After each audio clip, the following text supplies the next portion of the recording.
with it. Okay. Wow. Wow. Is Haley quiet to you? Like, how quiet?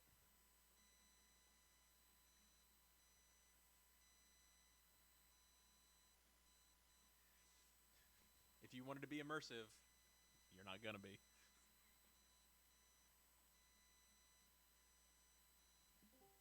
Oop. I'll I'll I'll change up. I'll change these out because I want this to be good. I want this to be good. For those hopping in the stream.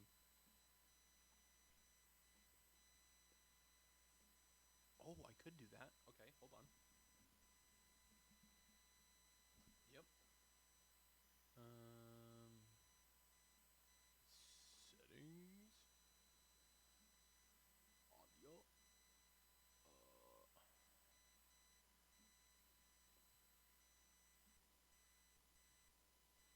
All right. And then I think I gotta change it in Discord too.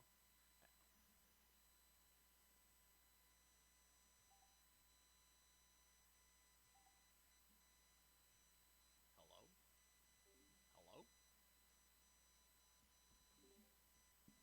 Now I sound good? Heck yeah. Yeah, turn me way down. Heck yeah. Oh, we'll figure it out eventually. Hey, yeah, St. Thomas, you know? It's the place that I work at.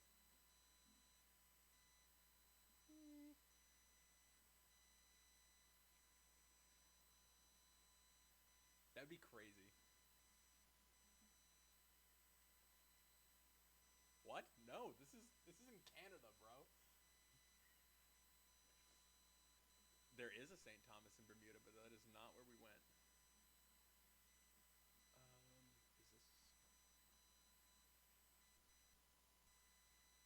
Is this Oh. application capture?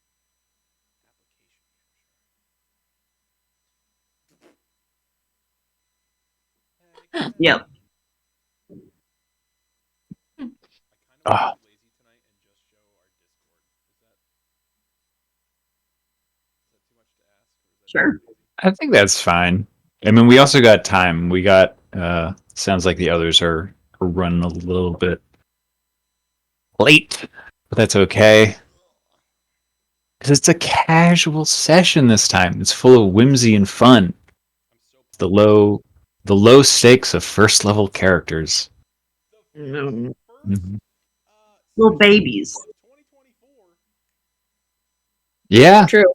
true, Woo. true indeed. Discord down a lot. Did everyone have a good holiday? No, absolutely not. Well, you were in Pennsylvania, so you don't count. I was actually in Bangor for New Year's. Oh, no way. Yeah. Yeah, I Oh, went up to see Mackenzie, hang out Mhm. with them and a bunch of their friends, did karaoke, sang a couple Awesome. songs, fun. watched a beach ball get pushed off the business Yes. block Yes. downtown. Mhm. A It's really solid, good. yeah, a solid New Year's. Christmas, super low key, just me and my mom. We don't have a tree or anything because there's not room in the house. And I'll have to send you guys photos of the upstairs because it's wild. Because they just ripped out the walls in the other side room. Ooh, It's crazy. Yeah, exciting. I'll just send Progress, I'll send a video snap. Uh, progress is for being made. Yeah, it's crazy. It'll be a couple. Uh, Honestly, just a couple more weeks, and then I'll have like an actual room up there. Wow. So I won't be. Uh, I My bed is like here, Hmm. like next to me, Mm. and then the work and the gaming station is right next to it. So it'll be Oh, less man. of I exist in one room. Um, Yeah. yeah, and do yoga in here as well is like pain. Mm. Well, I might be moving home as well. Moving back to my parents' house. Oh, Possibly. why? What's up with the apartment? Oh, it's good. I've just been there for like 4 years alone, and I'm just like lonely a lot, and I don't spend a lot of time there because I'm usually visiting people and my parents. And Willa's quality of life is kind of shit there. Oh, So, Mm. yeah, there's poor like baby. there's no room for her outside there, and I just bring her to my parents literally all the time. She's here like 80% of the time. We sleep at my apartment. That's pretty much it. Oh yeah. Big enough for the two of us. Yeah, plus I can save money, which sounds really good. Yeah. Yeah, It's that because was I'm a not even wild thing. Yeah. The I'm wild like, thing about moving up here. I was like, oh shit, that's yeah, just like straight $1,200 that I just like am not yeah, spending. It's wild. right. Yeah, I would like to be able to like pay off debt and not be in the hole all the time. And I'm like, I'm paying my parents to live in a building that they own. Like, it's just kind of like, uh, Yeah, it's a little bit circular. yeah, it's a little Mhm. circular, and they could make a lot more money if I wasn't living there. They could rent it out for like triple what I pay. So, Mm. and still, it would be a very affordable apartment for someone. 'Cause I don't spend like I don't pay that much to live there Yeah. comparatively, but I'm also trying to get a raise at work. We'll see how that goes. Fingers crossed. Oh my god. Hell Definitely yeah. fingers crossed. Yeah. Advocate for yourself, for real. I'm Yeah. finishing my Mhm. master's in 2 months. Woo! Yay. Hey, Mhm. congrats. Thank you. Thank you. So that'll be really nice, but that's like, yeah, that's definitely be really nice to finish that. Just have that Friends are like, over "Oh, you're with. gonna start your PhD?" I'm like, What? A "In hard design?" PhD in design. You got to get so Yeah. specific with a fucking PhD You in could that. be like, I I'm know. Doctor of Design.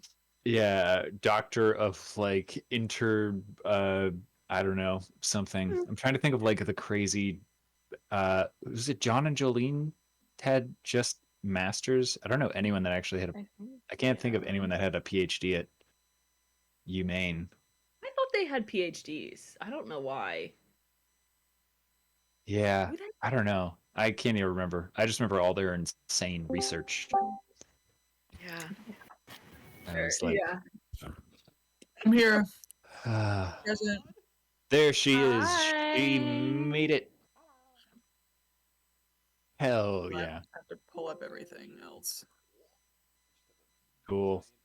Okay, we got everybody here, so I'll just do a little like uh just a recap for all y'all like in the brief. You all are your first level characters, first level versions of these guys that are your fey creatures. Uh you all know each other. You have all like met before uh and this session is gonna be pretty kind of like loose. I have a couple things to hit, but beyond that, this is going to be like a two shot. Um, uh, so uh, I will basically jump in with a little bit of a preamble, and then we'll sort of move into the scenes, meeting each of your characters in various locations around Warmstone Abbey.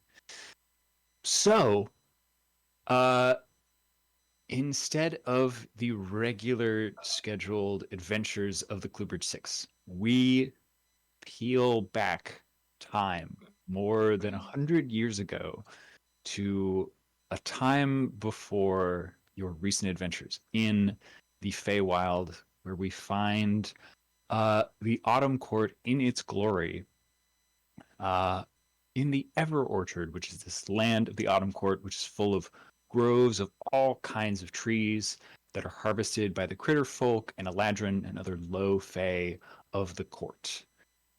Today, we are in the domain of the abbot, who is the archfey of drink and piety. They're this tall deer folk that you've all met, and they're kind of like slender, and they wear these simple, sort of like humble monk's robes. And they are the head of Warmstone Abbey. Uh, the camera sort of like moves through the abbey grounds, and the smell of fresh baked pies and tarts and candied meats fills the air.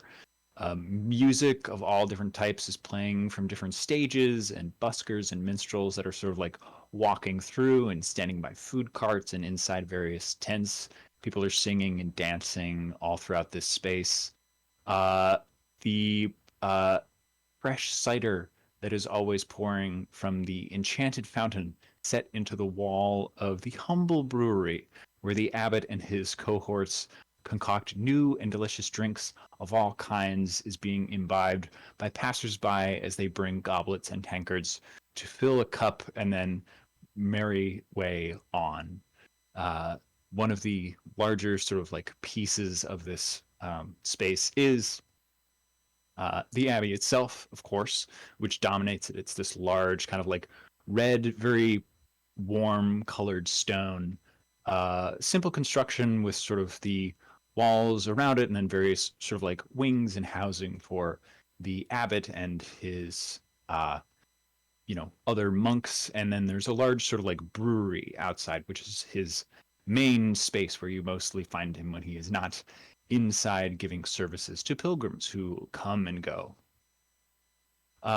And of course, part of the magic of the space is this enchanted fountain that fills up anyone's cup who comes up to drink from it. Any kind of cider or ale that you wish can be gathered there for anyone passing through. So, everyone here has gathered to celebrate the reveal of a tapestry that is made by Ulsana, which is Ada's mother, who's an Eladrin weaver who has spent many, many years constructing this wonderful tapestry after traveling across the Feywild to get various fibers and fabric and cloth and thread to create this masterwork tapestry that will be hanging in one of the great halls of this abbey. And it's currently covered and has been so for the last 3 days of this festival. And it's going to be presented to the abbot at the end of the third day today, in hopes that the abbot will like this gift so much that Ulsana will be elevated to an immortal high fae, as she is now currently just an Eladrin herself. So you have all met Ada and her mother when she stopped to gather materials at your various sort of like hometowns or wherever you've been. It's sort of just you've run into each other, then became fast friends, and were of course invited to this occasion, which is where the many hundreds of people who are here are all people who have either like peripherally or personally helped in sort of the construction of this by giving the various fibers and trinkets and tools and assistance. So, in all of this, we follow one figure who is making their way sort of through the crowds in search of their patron, who has summoned them. And they're making their way towards the brewery. Micah, who do we see moving through the crowd? So you see this like kind of like medium height but very slender Eladrin, kind of young-ish boy man aged person going through. Their name is Elian, and I think he's always like he's got a task, like he knows he's been summoned, but he's like constantly it's kind of scattered, looking for other things around, is like kind of distractible. Has like, was raised kind of in an inn situation, so there was always things to do. So he's always just like was like ingrained in him to just like look for something to like a glass that was left behind, or like, oh, that needs to happen in this and that, and it's just kind of like dawdling along, like picking up things to do on their way in. Wonderful. So we see Alien making their way through. You get to the door of the brewery that you've been in multiple times before. A runner came to find you to let you know that the abbot has some important business for you. One of their many patron duties or one of your duties as a warlock to an archfey is to be sort of a right hand to deliver their duties and things that you are more or less bound to complete tasks in service of your patron. So you've made your way there. You open the door, and inside, you sort of the first thing you see that takes up the majority of the room of this brewery, which is full of sort of the standard like large steel and silver and gold and brass containers that are sort of like oh my god, they did wear the same hat. That's adorable. That's so cute. No, why? Seth just took it off. Same hat. Same hat. It was the same hat. Well, there we go. Sorry. I should put on my gray hat. I'll do that after I finish this. Um, I think inside Elliot's of your always like got things in his arms, Bought whether things it's for Ben like and I for Christmas. yes, absolutely. So Elian is you're in there, and you absolutely, as you come in, you see like a glass about to be knocked off, and you like grab it. One of the other workers who's in there is like, "Oh, thank you so much, Elian."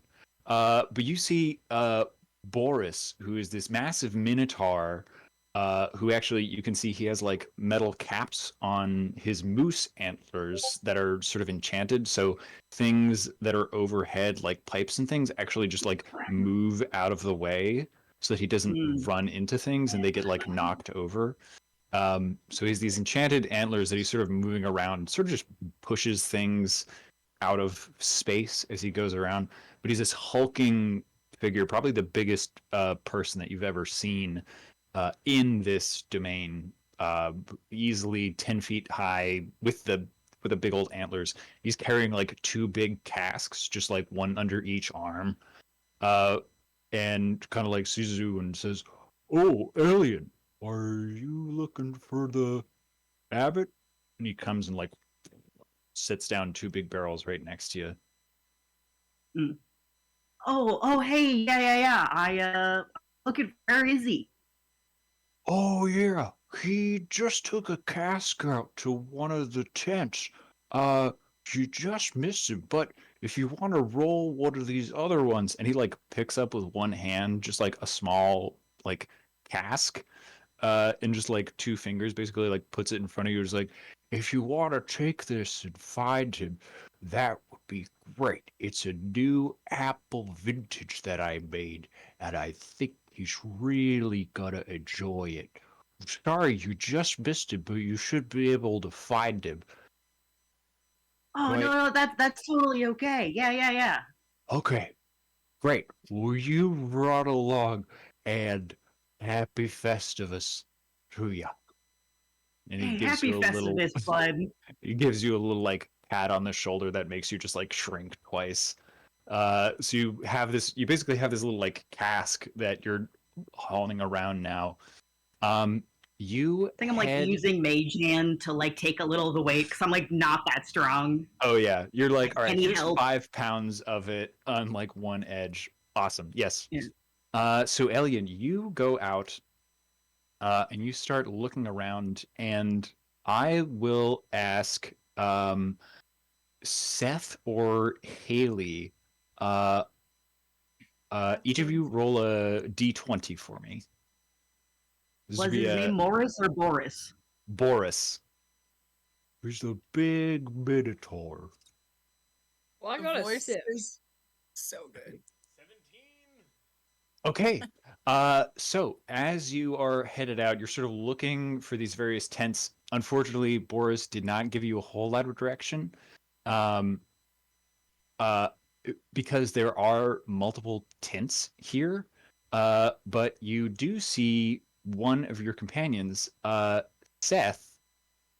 Would you please describe your character? Because you two sort of like bump into each other in this like row of food tents that are around here. Gotcha. Who do we see? So you see Araxis. He is a 4 foot tall satyr. So think of like Mr. Tumnus from the Chronicles of Narnia. Shorter. He's a bit stocky. He bulks up for the winter, if you catch my drift. He's got a green scarf, some leather armor on, and he's got a mace kind of dangling from his side. He's got an absolute fucking attitude. So when he bumps into Micah, what's your character's name again? Elian. Hey, fucking watch it here, buddy. Can't you see I'm here for the festival? You need. Sorry. Oh, hey! Hey, don't look down at me. Don't look down. I swear, by the gods, I'll fight ya. I got these horns. They're not just. Oh, it's good to see you too. You see this little like critter folk, a little mole man with just like a little vest and no other clothing, just like pushes a mug of like ale, this like cherry ale into your head. It says, "Oh, young laddie, nothing to be mad about here. We're all having fun, aren't we?" And then just like slaps you on the ass and keeps waddling along. Oh my. So you now just have a mug of ale, and that's a little bit of a charm person on you. So I need you to make a charisma saving throw. That's a 20. Okay, yeah. So you feel this is a strange little like fey creature just walked by and tried to a little bit of cool your jet's energy, but you're able to keep that haughtiness going. But Alien, you are sort of like looking around for the abbot, and Araxis, you actually just saw the abbot walk into one of the like uh sort of like smokehouse tents, sort of full of like all of the meat and things. Hey, we should go check out that tent over there. I think that's where that abbot thing is we're looking for. Oh, that would be great. I'm definitely looking for him. I got this whole. It's hard to carry it, but that's where I'm looking for him. Follow me. Great.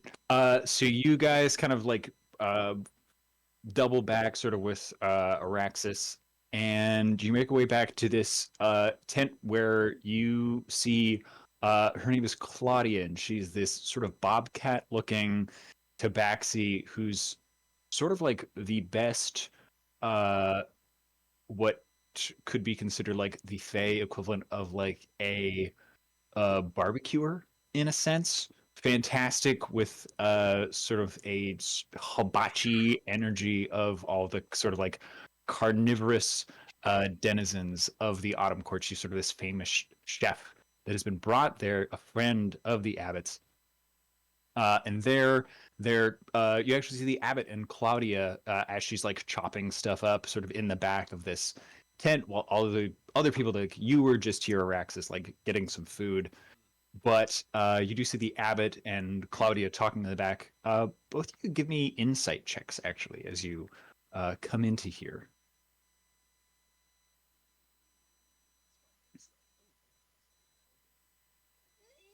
Look at 22. Jesus, Six. what the Hold the racks here. We're just on it all the time. I'm too distracted trying to carry this thing. Yeah, for sure. You're like moving through, you're so slight that you keep getting bumped by other Eladrin, and you've got like all of the other like sort of carnivorous critter folk are here. So you've got a bunch of like boar folk and badger folk and stoats and weasels that are hang on. I got it. Thanks, Mom. All right. They're all the ones that are like eating all of the meat, and it's very, you can tell that the abbot a little bit uncomfortable because they are a deer folk, in and around all of just like smoked meats, which is it's sort of just a cultural thing that nobody really talks about it, but it is just a little bit strange in some instances to have a tabaxi and a hare folk, or excuse me, like a deer folk, be talking around a big smoker. Um, so you do see the abbot is a little bit nervous here, but Araxis, you can actually sort of tell that the body language of this is not the like animal skittishness. It's actually a little bit more like determined nervousness in their body language as the two of them are talking sort of in the back of this tent. So that's sort of what you see as you're coming in. It does take you a minute to sort of like make your way through. And Arax is up to you if you want to like go with uh, Alien to talk with the abbot, or if you just want to like hang out and eat outside. No, maybe I'll grab like a kebab, a beer, or something like that, and I'll Hell yeah. Turkey leg. turkey Yeah. leg. As soon as we get over there, I've got like some veggies that I always keep in my pocket that I like subtly hand off to the abbot just to like. Incredible. Oh, so the abbot you see turns around and like immediately is like sniffing the air, turns around and is like, oh, Alien, thank you so much, my dear. My dear Oh, boy, thank you so, so much. Ah, wonderful. So glad to have one of my warlocks here. You're exactly the person that I need in this moment. Oh dear, oh dear. It has come to my attention, and unfortunately, Claudia has been able to confirm, talking with one of our other compatriots who is not here, um, uh, and kind of like looks around and kind of like pulls you further aside and says, one of the individuals that the Lady Lusana gathered some materials for has not arrived yet, and it would be most unbecoming if she did not make it here. And it appears that the invitation never reached her. We had it returned without reaching its deliverance. And he hands you this sort of like little bit of a beat up scroll. The seal is like unbroken, and he hands you this little scroll and he says, so it has been noted that she's been seen on the borders of my domain at this point, but I know not exactly where, but it would behoove you to perhaps gather some of your companions. They may be able to help you uh, speed up the search, as it were, because the reveal is supposed to be happening this evening, just after sundown. It is mid-morning or so at this point, but perhaps you could do your patron just a little bit of a favor and make sure that the Granny Gumdrops does in fact make it here, if you would. yeah. Can you do that for me? Of course. But do I? Yeah. But do I? Can I keep my regular feet, or am I going to have to get the hooves? You said it would behoove. I don't want any hooves though. No, that's perfectly fine. I'll be the one with the hooves. It would be fantastic Okay. if you could do it, and just keep your feet on the ground if you can. Okay. I'm just so used to the feet at this point. Yes, no, I understand. Okay. Only if you want to. Once you have reached a certain level of patronage, I would be happy to give you hooves, but that's only if you decide if you want to do that. Okay. Okay. Great. Yeah. I'll go bring this. Yeah. Of course. Absolutely. Fantastic. Wonderful. Wonderful. And of course, the lady Ulsana, she is not aware of this, but if you can secret her daughter away, perhaps, and get her other children to sort of mm, how I don't want to say trick her, but perhaps just make it known that you're scampering off with some of your friends for a special little get together, and not that you're leaving my domain, because I'm sure her mother would be unhappy about that. Can you do that for me? Yeah. So we're just going to leave. Yes, Gotcha. you're just going on. It's not an adventure. It's just a small task that I need you to do. Should be no problem at all. Yes. Absolutely. Wonderful. Like gives the scroll a tiny kiss. Like puts in his pocket. Wonderful. And so the abbot, of course, he does have like these like glasses that are on like the very edge of his nose, and he like pushes them up. Says, "Well, that's perfect. Now, Miss Claudia here, she can give you any provisions that you need as your friends are on the way out. And she and I believe our friend Bumble will be back at some point. He should be able to find you. And you know that Bumble is one of his other associates, who's this sort of like prismatic bumblebee that just sort of like phases in and out. It's this weird telepathic other archfey that just hangs around in the Ever Orchard. And he says, Bumble is the one who saw her, and eventually he'll come back at some point or make an appearance, and he'll be able to point you in the right direction.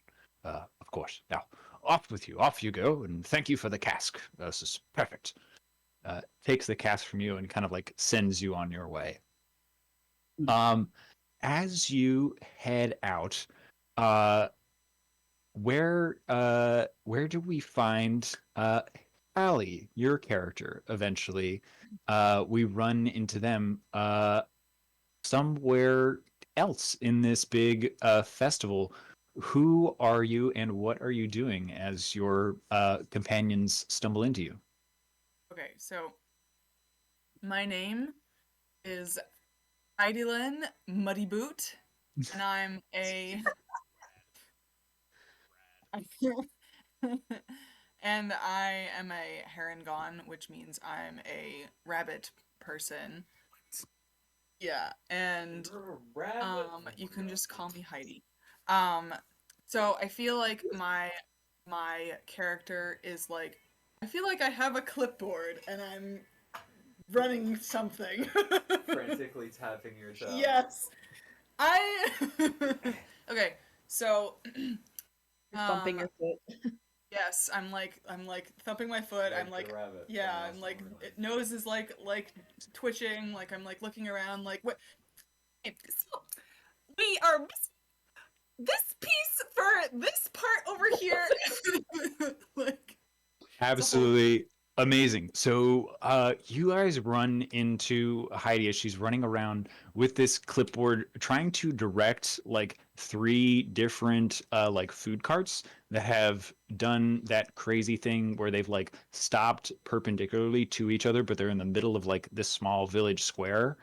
And it's just an absolute mess with like 4 different people there. It's a winter eladrin, a spring eladrin, and a summer eladrin, so of course they're all being annoying about not moving. So you come upon this scene, just 3 elves being bitches to each other, and Heidi just trying to do her damn job. How do you approach the situation?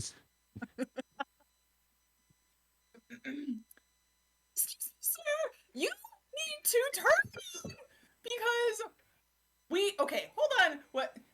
Let's form an orderly line. Everybody get in line. Pull that cart, Mr. Elf Leaf.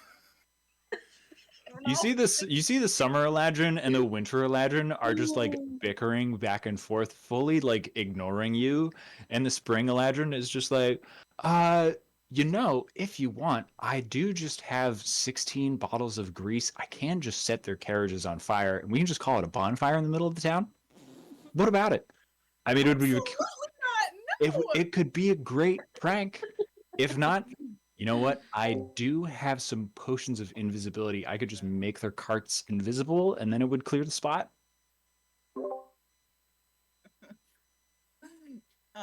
It's hard for me to improvise and keep this voice going. It's all good. You can always just say that that's what the voice is, and not. Yeah. It's totally fine. But eventually, just go ahead and give me a persuasion roll at this point, as you're trying to get these guys. I would say persuasion or intimidation. I'm not good at either of those. Okay. I'm gonna do persuasion. Okay. Intimidation. Ooh, is that a natural 20? Let's go. Yeah, natural 20. Hell yeah. I will even say on a natural 20, a little bit of your like Harengon like strengths comes through, and they see like the hair standing up on edge, and your incredibly powerful legs. Eventually these elves are just kind of like, all right, I don't want to make a scene. And the summer ladron's like, ugh, how dare you? But I will acquiesce. And eventually they do move their carts apart, and you've sort of like cleared out this main square where finally the flow of traffic of people moving back and forth through this festival space has cleared out. Your anxiety level plummets as you see 2 of your other friends of friends, yet again, your duties done a little bit closer here. You're able to gather up, and you've just been informed that you are in fact headed on to gather Ada and your final friend, who you guys actually see from where you are, sort of in the town center of the town that's sort of like around the front of the abbey, where it's like main gates open and that is part of the main road that sort of like goes through town. You can see in like the larger field to sort of like the west, there has been set up a big sort of like uh, for all of the like martial folks of the courts. You hear like a trumpeting and some like voices starting to like boom out challengers, and you actually see sort of through there a lot of people headed that way. And one of your companions, the centaur, is actually competing in the joust later. So most likely the best place to find the rest of your companions, if that is what is starting right about now. So, as you guys move over this way towards this field has been set up for sort of a joust. These elevated platforms have been set up, so like lots of people are like sitting up in them. They've all been made through druidcraft, so it's all sort of like trees that have been woven together to create seating arrangements all around sort of this area. Mostly just sort of like platforms for people to sit on, not true like stadium seating as we know it. But on two ends, we see two different figures. On one side, a group that I shall describe shortly, but on the other, you see your friend who, Haley, would you describe your character for us? Sure. So, name is Morel. Mirel. Morel Oakenwatcher. You can tell that was a generated name. Hell yeah. Yeah, mine definitely wasn't either. Oh, I made it up myself. Yep.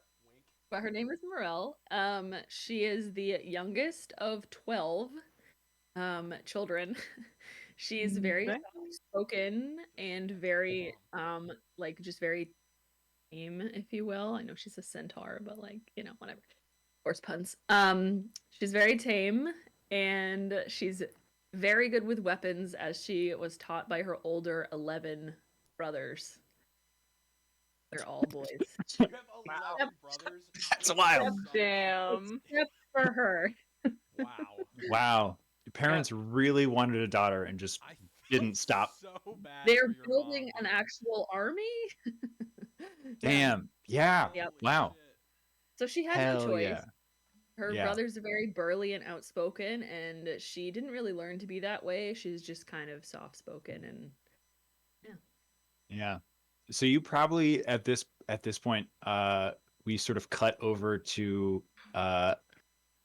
Morel, and two of your brothers are there, and they're like, "All right, listen, this guy, he's no fucking joke, but don't fucking worry about it. It's best out of three, okay? So all you gotta do, couch the lance, keep your shield up, you hit him right there, you let it glance off, you're gonna be fucking dope." All right? And your other brother, who's like even bigger and even brawnier, is like, "And if he does knock you down, I'll fucking break his legs." And the other one is like, "Bro, we're not breaking any Kingsguard's legs, okay, man? It's not happening." And the bigger one's like, "All right, fine. All right, kid, you ready?" yes, I'll be all right. Thank you. Okay, here we go. Oh, your friends are here. Good. In the audience, you hear, break his fucking legs. And then you hear, oh my god, I can't watch. You all see on the other end, actually, figures sort of like getting ready. Your other friends sort of approach sort of out of like a very regal tent. Ada, what does Ada more than 100 years ago look like when she was truly, I believe, like less than 50 years old or so? Just a baby. Truly an adolescent. Just a little baby. Yeah. She has. And I will say, you are walking out your brother is in the middle. Your little sister is on his other side. One of you is carrying his shield, and the other is carrying his lance. Up to you which one you are carrying. I'm carrying the lance. Okay. Sorry.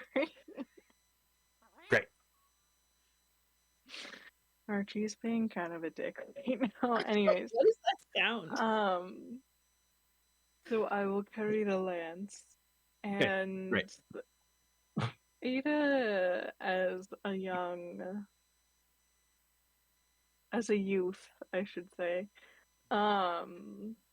she has very, very long, like probably down to her waist, red hair and golden skin, and she is wearing like Lennon, I guess, yeah, Lennon kind of like draped fabric as her clothing of choice. Hell yeah. And she is extremely tall still. Amazing.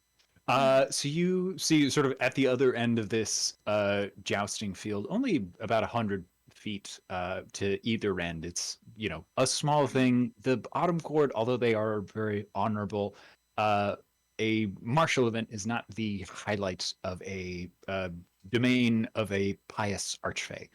However, you do see this fat little bullywug man that you've all come to know as Mr. Excessive. He's this fat little bullywug with just like a very strange motley accoutrement. He seems to have changed his attire every day and is just gaudy as can be. He's this little, he's a sort of a toad, so he's got this like sort of warty skin, and he's very fat. But today he's got this very like jaunty, like satin cap that's like the big like floppy ones with big like feather and a brooch on it, and he's got this sort of like half robe, starry looking thing, and is sort of like using a cantrip to make his voice incredibly loud. And he says, gracing us with his presence, the first sword of the Kingsguard, Sir Barian. And you see Barian, Ada's brother, sort of like waves as he walks out and gets on the on uh, on his horse. And you can see he's this very tall, about as tall as Ada, very handsome, like regal looking in his Kingsguard armor. It's this scale mail that's overlapping sort of like bronze leaves almost going down. And he has this long cloak that has emblazoned on the back of it the crown of the Autumn King. It's this crown made of sort of like golden leaves. Your little sister Shalaria, although most folks here are in their autumn Eladrin, she has taken to be a spring Eladrin for many years, and most every day, your mother and father, they just pray to Aegis and and Corlan, please let our daughter be an autumn fae. And she has refused and has stayed in her tricksy spring Eladrin way. And you see as your brother gets up and is waving, you can tell it's her, and she casts a little cantrip and just makes a fart noise as he's like walking out, and just everyone who's around is like, "Oh God, is that really just happened?" And she's just like. And she's quite small. She's probably like almost 2 decades younger than her, than Ada at this point. So she's truly like 12, 13 or so. Very small, and is like carrying her brother's shield, and is just like, gets it up and he says, ah, thank you, dear. And sisters, I shall do my best to present good faith and good heart for our family. And puts the thing down, and he says, and I promise I shan't hurt your friend as little as possible. And sort of like giddies up and rides to the center field with you. Morel raises his helmet and says, "You are Ada's friend, are you not?" Yes. Ah, wonderful. Siberian, it's a pleasure to meet you. I've heard many good things about you, and I wish you good luck and best out of 3. Good luck. You'll need it. Ha ha! Bold. I like it. Very well. He turns, and this is going to be a simple best out of 3 to try and hit each other as you gallop forward across this field. You line up, and this is just going to be a flat D20 with a lance. It's a martial weapon, so you're proficient with it. Mhm. So you'll basically add your strength and proficiency. I have to get a D20 for this. Mhm. Okay, so you guys line up and are watching this sort of like big showdown between a minor Lo-Fei going up against one of the Kingsguard. Sort of a big moment here to have this night come to just a humble event. But I will go ahead and if any of you guys want to like do a bardic or whatever to your friends, this would be the sort of like we're in initiative, but it's just a little moment if you want to inspire your friend in any way. You got it. You can do I it. I don't think I can do that. I also sent what she looks like in the D&D chat if you're interested. Oh hell yeah! Mm. Awesome. So this is just going to be a flat. Okay. Da-da-da. Am I going? Wow. Yes. Okay. Ooh. First one's a 9. 9. Okay, he definitely hit. There was a 20 to hit you, dirty 20. So you couch your lance like your brothers taught you, but this is a knight of the Kingsguard of the Autumn Court. He is able to get low and cracks you against the shield. Lance shatters. Ada, you're able to run up and get him a second one. One of your other brothers, Morel, all 11 of them are there, of course, Oh, each of one course with a they are. lance. And they're all like, no, it's this one, take this one. You grab one from one of them. He's like, yes. It's like, you got it, sis. And you turn back, rush at each other once more. Give me another D20. 18. Ooh, okay. This is 1-1. Awesome. So you guys both go and crash into each other. So it's still it's 2-1. So if he hits you on the next one, you've lost. However, you still got 2 chances. Can I So- get inspiration or anything like that extra? Uh Assist with cantrip or something. I know. yeah, if you want to do something. Can I Hit me with that good. can I cast light on her shield to maybe blind him? Yeah. Ooh. Yeah, you step out. What does it look like as you cast the little light cantrip on it? What do I have to do? Oh, so like it requires a firefly, so I'm gonna just open up a jar and just a little teeny tiny firefly is gonna fly out. I'm gonna whisper, "Go fucking fly on the shield," because I'm not nice. I'm fucking do it or I'll squish you. Hell yeah. Yeah, like right before the next round, it lands and just illuminates. Hell yeah. I am gonna go ahead and give me whatever your spellcasting modifier is. Yep. Okay, so what is your spellcasting modifier? It's a +3. Okay, so I'm gonna say he's gonna have a -3 to this roll Heck yeah. for that. Awesome. Not disadvantage, but just enough because it's a cantrip to do a little bit of something. So, the next roll, you have this glowing shield now, and you can see sort of even with the helmet on, like his head burying as he's going is like, oh god, something incredibly bright, trying to target a headlight more or less. Go ahead and make the roll. Oh god. It's a 16. Okay. Only a 15 for him. So, No. there we go. Wow. Okay. So final roll as we come through. This is 2 and 2. Oh, Lance no. shatters. Barian is off with the light, just kind of blinding him, and he's kind of like shaking his head as he gets back. The final lance gathered from your brothers who are just like hollering. The crowd at this point is just absolutely roaring. This is incredible. Final roll. Here we go. He's got -3 to this. The final countdown. There's no way. It's a 19. He got a 6. Oh, Yeah.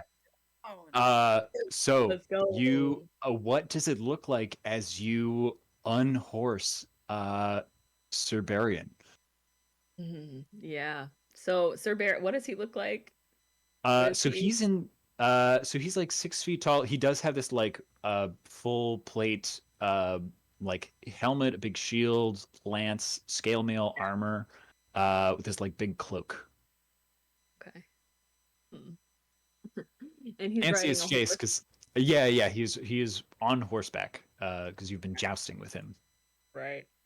That's got to be some kind of unfair advantage. Like I am the horse anyway. I think that's he's just the like horse. I am the horse. talk about horsepower. Horse girl. So I kind of I could go about this in a couple different ways. So I'm gonna say that I fling him. Okay, I hit him. I fling it. He kind of like flings up into the air, and then I catch him on my back. But then I fucking boot him off, and Oh he my goodness! flying, Wow! crashes into the fence. Oh Yeah. man, go ahead and roll a d10 for me. My God, I've never seen such. Well, I got a He's fucking 10. dead. 10. Yeah. Sir Barian takes 10 points of damage as you buck him fully into a fence. Crashes into it. Is fully like face down. You see Shalaria just like gasp and just like books it across the field, and Barian is like slowly like getting up, and he says, like helmet off. You see he's like bleeding from like a small cut. And he says, not the most what I in battle there is I'm concussed. I you're Oh. you're very strong. Um don't let the I need to sit down. Oh, ow. Oh goodness. My word. Shalaria, please. And like Shalaria, who's like only like 4 feet tall, she's like 13, who's like trying to help him, but he's like fully armored. He's in his like remembering for a moment, he's like, I've lost. It is customary, of course, to offer my unfortunately I cannot give you my arms nor armor nor horse for this, but I would offer and he does like have his sort of like dang beat up shield now at this point. But he says, I would be honored. My God. All right. A little bit more stable now. Kind of like wipes the blood off and says, I can present you, good lady, this shield, not of the Kingsguard themselves, but something made for me by a good friend, Smith, from the Summer Court, if you would have it. And he presents you with this sort of like very well made round heater shield, a kite shape shield. And he says, whatever you wish this face upon its surface to be, it shall be so. Well, thank you very much. You are most welcome. And you now have a +1 shield in your inventory for yourself. Sweet. Yeah. And with that, as Barian kind of like trudges off, sort of like shaking off the concussion at this point, comes up to Ada and he says, "Your friend is quite the martial prowess. You should. Uh, I'm not one. I cannot, of course. Uh, King is not so a proponent of nepotism, but if you can suggest to your friend that they should join the King's Guard at some point, I think they would make a fine knight in the future." Got it. I can do that. Fantastic. And of course, the next time you see the king, of course, you can visit me at any time, and that would be wonderful. I mean, I would hope so. Yes, certainly. Very well. You run along with your friends, and I think Mother is somewhere. I know she's still quite anxious about this, but otherwise, I'll see you at the reveal and make sure Shalaria, and you see Shalaria has just vanished at this point. And he says, if you see Shalaria, hold on to her, and I shall do the same. And he actually hands you a little, a copper, like wrist wrap. And he says, "This is Mother's sending stone amulets. So of course we can just send to each other if you have need." She wanted me to give this to you, so you can cast sending to your brother once a day while you're here. At this point, it says, "Just let me know if you see her, and just hold on to her. And if I find her, I will let you know. And Mother, I'm not sure where she is, but otherwise, do have fun. I'm going to rest now because my word. Uh, but Took a pretty hard hit, didn't it? yes, quite a hit. I Yeah. My word, it has been some time since I've been in a fight like that. Wow. Ah, all right. Farewell, sister. He gives you a big hug, Mm, and clasps you on the shoulder and says, "Have fun, and I'll see you later." bye. And then I'm gonna go Farewell. skip off to the. Fantastic. So you go and join your friends, and you have now gathered your entire party. Um,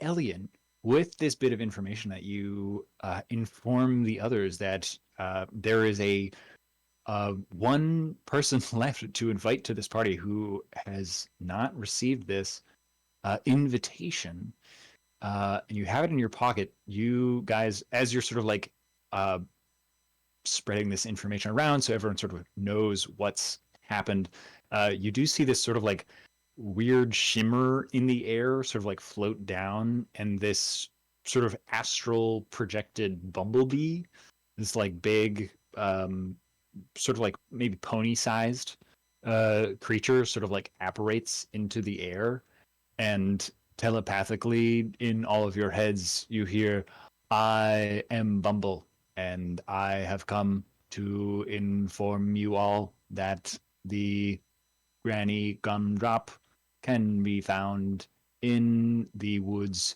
beyond the domain to the north. If you follow me, I will find her for you, and you may deliver it and bring her to the party." And it just starts buzzing off and like floating through the air. El- Elian reaches into his pocket and pulls out some veggies, like holds them out, and is like, "Wait!" The bee like spins around and looks and like nibbles at it with this sort of like astral body, like weird little like tentacles, and he says, "Unfortunately, this is not mind flowers, so they are not as edible to me as other objects would be. But thank you, Elian. I appreciate it." pulls out a little notebook, scratches off carrot. And it just buzzes off towards the edge of the domain. As you guys head off, we'll take a little bit break here before you guys head off into the Ever Orchard. Just a little 10-minute breakaroo, and then we'll come back and we'll be headed into the Ever Orchard to find Granny Gumdrop. Oh my Granny god. Sounds like a Cannot. fairy The tale. buttons. Not the gumdrop buttons. Precisely. Fairy tale the The button. Before I started tea, I used to have a really good impression. Oh, the I haven't done it. buttons. I like haven't done it in so many years. I don't know if I can I still. think I remember that, honestly. I feel like, Yeah, I'm trying to think of what he said. bro. my voice is just too low now. Ah. You're just too manly now. It's too much of a man now. And too much gingerbread. Too much ginger, no bread. Oh my god. All ginger, no bread. Me. But all the Going to you too. If I were gluten free, all ginger, no bread. Mm. Oh my god, I'm dying. Sorry. If you ever make a band, please. All ginger, no bread. All That'll be ginger, the no- next music project. All ginger, no love- bread. Hell yeah. Because the one that I have right now is Grave Cleric. Mm. It is. With my other Grave Cleric. I'm gonna just mute the party real quick. What up, party people? Thanks for hopping on the stream. Love you all. Alrighty. Oh, I gotta unmute I myself. might go make some cocoa. Ah, Maybe yeah. this little man will behave. No, I gotta go. Archie's been like legitimately the equivalent of like a toddler slash adolescent boy, Mm. and it is like insane. We love it. Has the most He's needs. just like so, but it's like it would be one thing if he were like tiny, but he can just like fucking destroy shit. Like he has chewed on like well, not everything, but my planner is now chewed on. Half of my shoes are like have little sheep bite mark or like sneakers for work. It's fine. When we first everything's got fine. Oli, and he still does it, but I have little teeth marks on my glasses on Yeah. here and on the arms of them because he just look at him. Because he just does so many bites. He's got like a cord on a little mini freezer that's like completely chewed through. Like Oh yeah. No, he chewed through it. I literally just put lights up in my bedroom and he chewed through them like day 5. I Yeah. was like, cool. Guess I'll get a battery pack light then. literally. So Okay, the cords. I'll go get my kitty. Mackenzie and I went to Look PetSmart at us today, and our we got cat babies. one of those like automatic electric waterfall fountains. Yeah. Loves it. I know. What's up? They love them. Oh my goodness. Archie used to destroy All the them, but babies. now he just Just all the drinks babies. the water like a good boy. Over here. He looks so sweet and innocent. He does. So does she. Oli, I want you to be friends with Archie. Oh, hello. Because you're let me both go large get babies. Hey, Will. And there he goes, know. Archie, just with the. Hey, Will. I swear to God, if Will sits on your lap and you Oh, petting Will, I will cry. Do it. Allie, go get your grasshopper. Oh, a dead praying mantis. Yeah, Let you're me pretty love cool.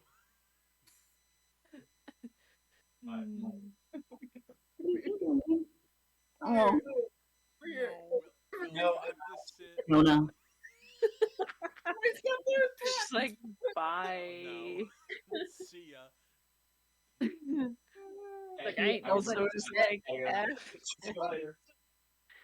Look, I don't even know where my animals are. They're somewhere. You have animals that you live with. Keep flop. Go shut. Will just left without shoes on. wait, what? Wow. Oh my god. Oh, they're Why? back. They said it's cold outside. Oh, well, I mean, yeah. It's cold outside, and I'm. And so they return. Will, you're It an can be animal. cold. What? No. Okay, I'm gonna stop. go, go. Keep Can I be- talking, 'cause I have my Can I headphones. be animal have, from the you have Muppets? to sit on Allie's lap and let her pet you. No. No, thank you. No, Purr for me. no. No, thank you. Begging. Just kidding. Meow. Wow. Yeah. Okay, so I've been trying to keep track of all the animal puns for within the stream, and I think I've counted like 5. Good. Oh hell yeah. So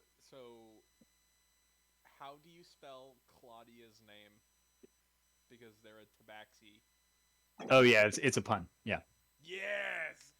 You bastard. Kidding.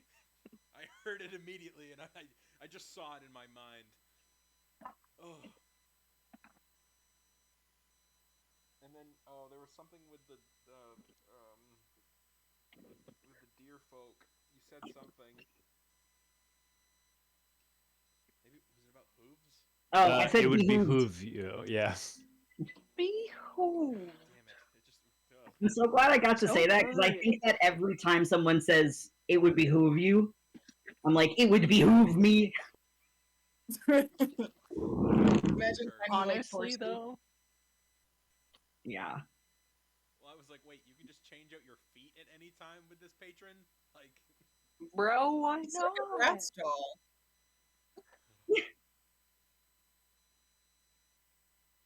how many of us in this party have hooves? 3? Yeah, feet. I can get shoes that are hooves. Let me tell you what, it's real weird going from a character that's 7 feet to someone that's 4 feet. Someone that is but a baby. Mm. I like Could- speaking in my little voice. I'm thinking about The voices are really cute.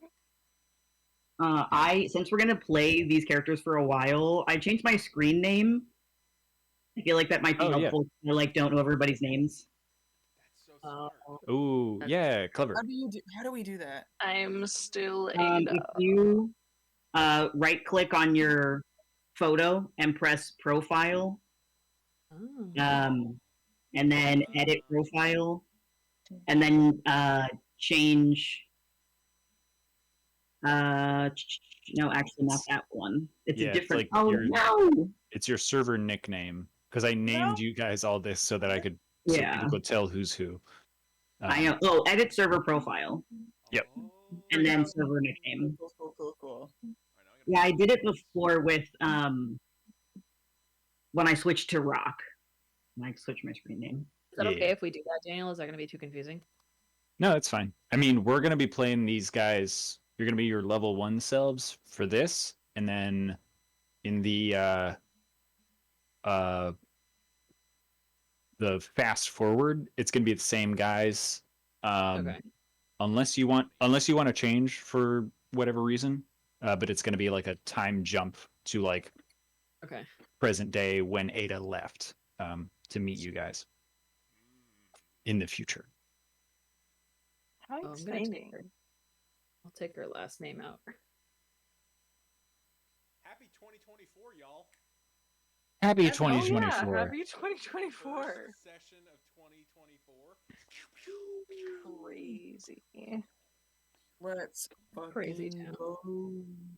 Also, I have an announcement that's not really that important, but kind of exciting because it's still winter and it's still hot cocoa time. Marshmallows are like $1 I think right now. Oh, nice. Wow. Wow. Also, fun fact, I found this out on TikTok. If you guys don't know about it yet, I've not tried it, so I can't, say if it works or not. But I heard that eating like a jumbo marshmallow can help with a sore throat and coughing because the gelatin coats your throat.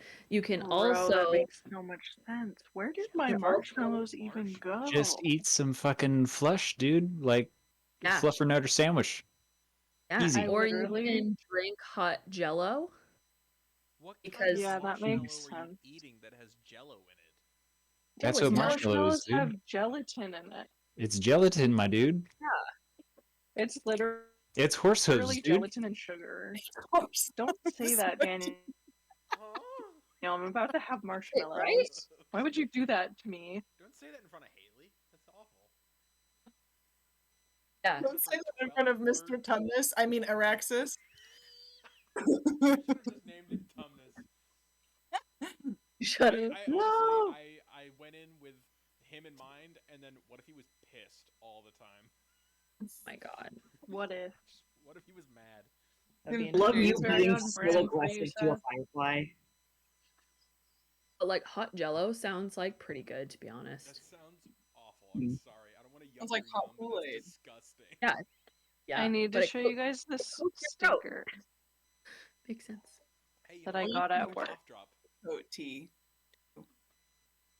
Oh my my God. Love that. Yes. Isn't that like the funniest thing ever? Hell My yeah. coworker got stickers for the unit and they were like they're all mental health related and that Oh, one that's like cropped up and I funny. was like I literally can't put any that like on anything that I bring to work. Oh my god. Right? But like damn, do I That's awesome. That's amazing. amazing. isn't it? It was that one and like nothing matters. You have to say it like da da da da da da da depression. That's so. That's insane. Oh I haven't moved no. past the fact that I wanted to When share you that I work like. at a psychiatric hospital. I've moved past the fact that I wanted to share that I like to put fluff on top of cocoa. You're a monster. That's Off on fucking Coco. genius. That's What? See, this is the thing. Like, fluff didn't exist in my life until I moved to Maine. Mm-hmm. yeah. I Whoa, did not weird. know it was just a mostly a New England thing, or like mostly It's Maine. like we had like the jet puff stuff, but like nobody used it. Like what the like you know what I mean? Like Yeah. I never knew what like a fluffer nutter was until Yeah. I went to like college. I don't like Wow. marshmallow like at all. Who is that? I will eat burnt Oh, that's funny. marshmallows, but that's it. I don't like Nope. Peeps. I don't like any marshmallow crap. Peeps are disgusting. Peeps I are like fucking peeps. rancid. Peeps are Those are iconic. Peeps. disgusting. And pro peep. Peeps jousting though. Bro, Yeah. A good time. Damn. I like- think Peeps and candy corn and those fucking disgusting my orange God, circus no. peanuts belong in the dumpster. Candy corn's Should I- good. Should I Candy rename my corn is character not to good. Peeps? Candy Corn's corn is good. a honey-based candy. How so very It's gay, acceptable. Micah? Should I rename my character to Peeps? That would be kind of cute. Not gonna lie. Just kidding. I'll read them. That's Okay. absolutely the family nickname would be something stupid like that. Okay. My nickname is Peeps. sucks. My big brother. Oh my god, should I change my family group chat name to Peeps? How did Just wait? kidding, How did I'm you not gonna add? do that. How did you Not add my that autistic character ass. here? Like, can't tell if Barry and Morel are flirting or just being friends. Bruh. There's always this Yeah. sexual tension. Yeah, Barian just being Always the most like tension. honorable knight who's like, I just got my shit rocked by a basically a squire. So Yeah. hot. That's Like hot. I have to be nice or else her 11 brothers are going to murder me. Stampede. My brothers would fight you. I My dad want can beat them up to your be dad. flirting. My 11 brothers can literally stampede. Begging. Yeah. Be like, I'm literally part of the King's Guard. Be like, bro, we don't give a shit. We don't care. We're gonna get you in the knees, man. That's... We have our own King's Guard. You don't even go here. But that's such a flex that they're I wish I had a hoodie on for that one. their little tiny baby sister is like, it's so cute. Yeah, the one that's like actually like in the in the combat. That's so It's like, cool. it's like That's so 11 brothers cute. just hyping up their youngest Aw, sibling. I love that. Like your helmet doesn't fit, the shield is too big. Yeah. The lance is a mile long. Oh yeah. Like, yeah, you're gonna fight this guy. Oh yeah, hell yeah. Yeah, that's rad. They're absolutely the ones that are just like going Queen. through all of the tankards of Good ale. girl. They're just hanging out at that beer, the cider fountain, just You're constantly. tailgating. Yes. Oh my god. You're tailgating. Horse tailgating. Hey, Tailgating. chill. Stella's mad at me. No, not you. Archie's attacking Louise currently. Well, they're playing, but it like stresses me. Yeah, that's always a problem when the cats are playing, but then you're like, are you playing or are you being? Or are you trying to like kill each Yeah. See, I'm fine with cats doing that. It's when dogs do that. That's when that's when I get freaked out. Yeah. Yeah. Well, no, because like Louise just like is so loud. Like she gets like very like I'd never seen her hiss before. I got Archie and like that kind of stuff, and so it was like scary initially, and like it's fine because she like attacks him back. I'm He like, just, we'll watch our pins cats her play. down. I like our cats will do the like where they'll like bap each other. Like Oh my god, dude! Like, audibly heard one of our cats like hitting the other one, like Holy not with shit. claws, just like the force of like. Yeah. I'm like, Like, please stop. it's like you fuck? stop Is being that mean. fun? My god. the My- one always like the getting attacked also like continues to like go after the one who's attacking, so I can like tell that he's fine and having fun, and I'm like, Right, but it's like stressful to watch. It's yeah.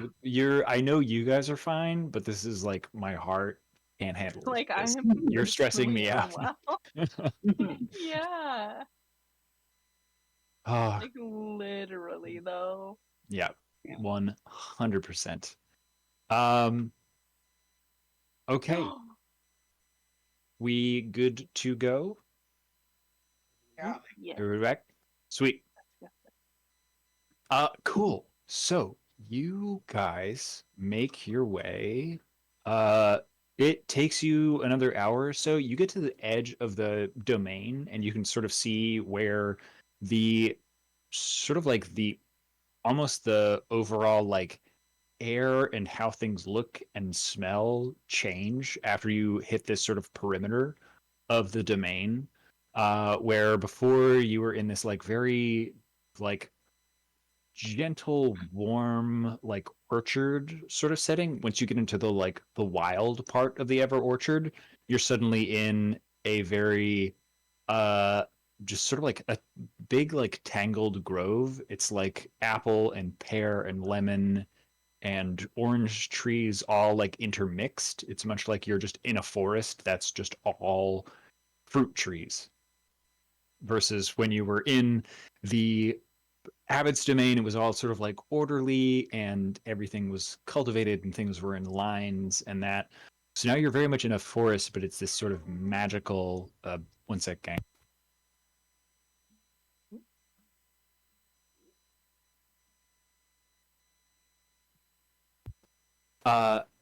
You guys kind of like step into this, and Bumble has to stay sort of like inside the perimeter of the domain because that's part of his whole deal. But he says telepathically to you all, says she is just beyond, moving along the perimeter I know not why, but simply deliver the message to her and escort her back if you would be so kind. Good bee. And then he buzzes off into the ether and disappears into a puff of astral pollen.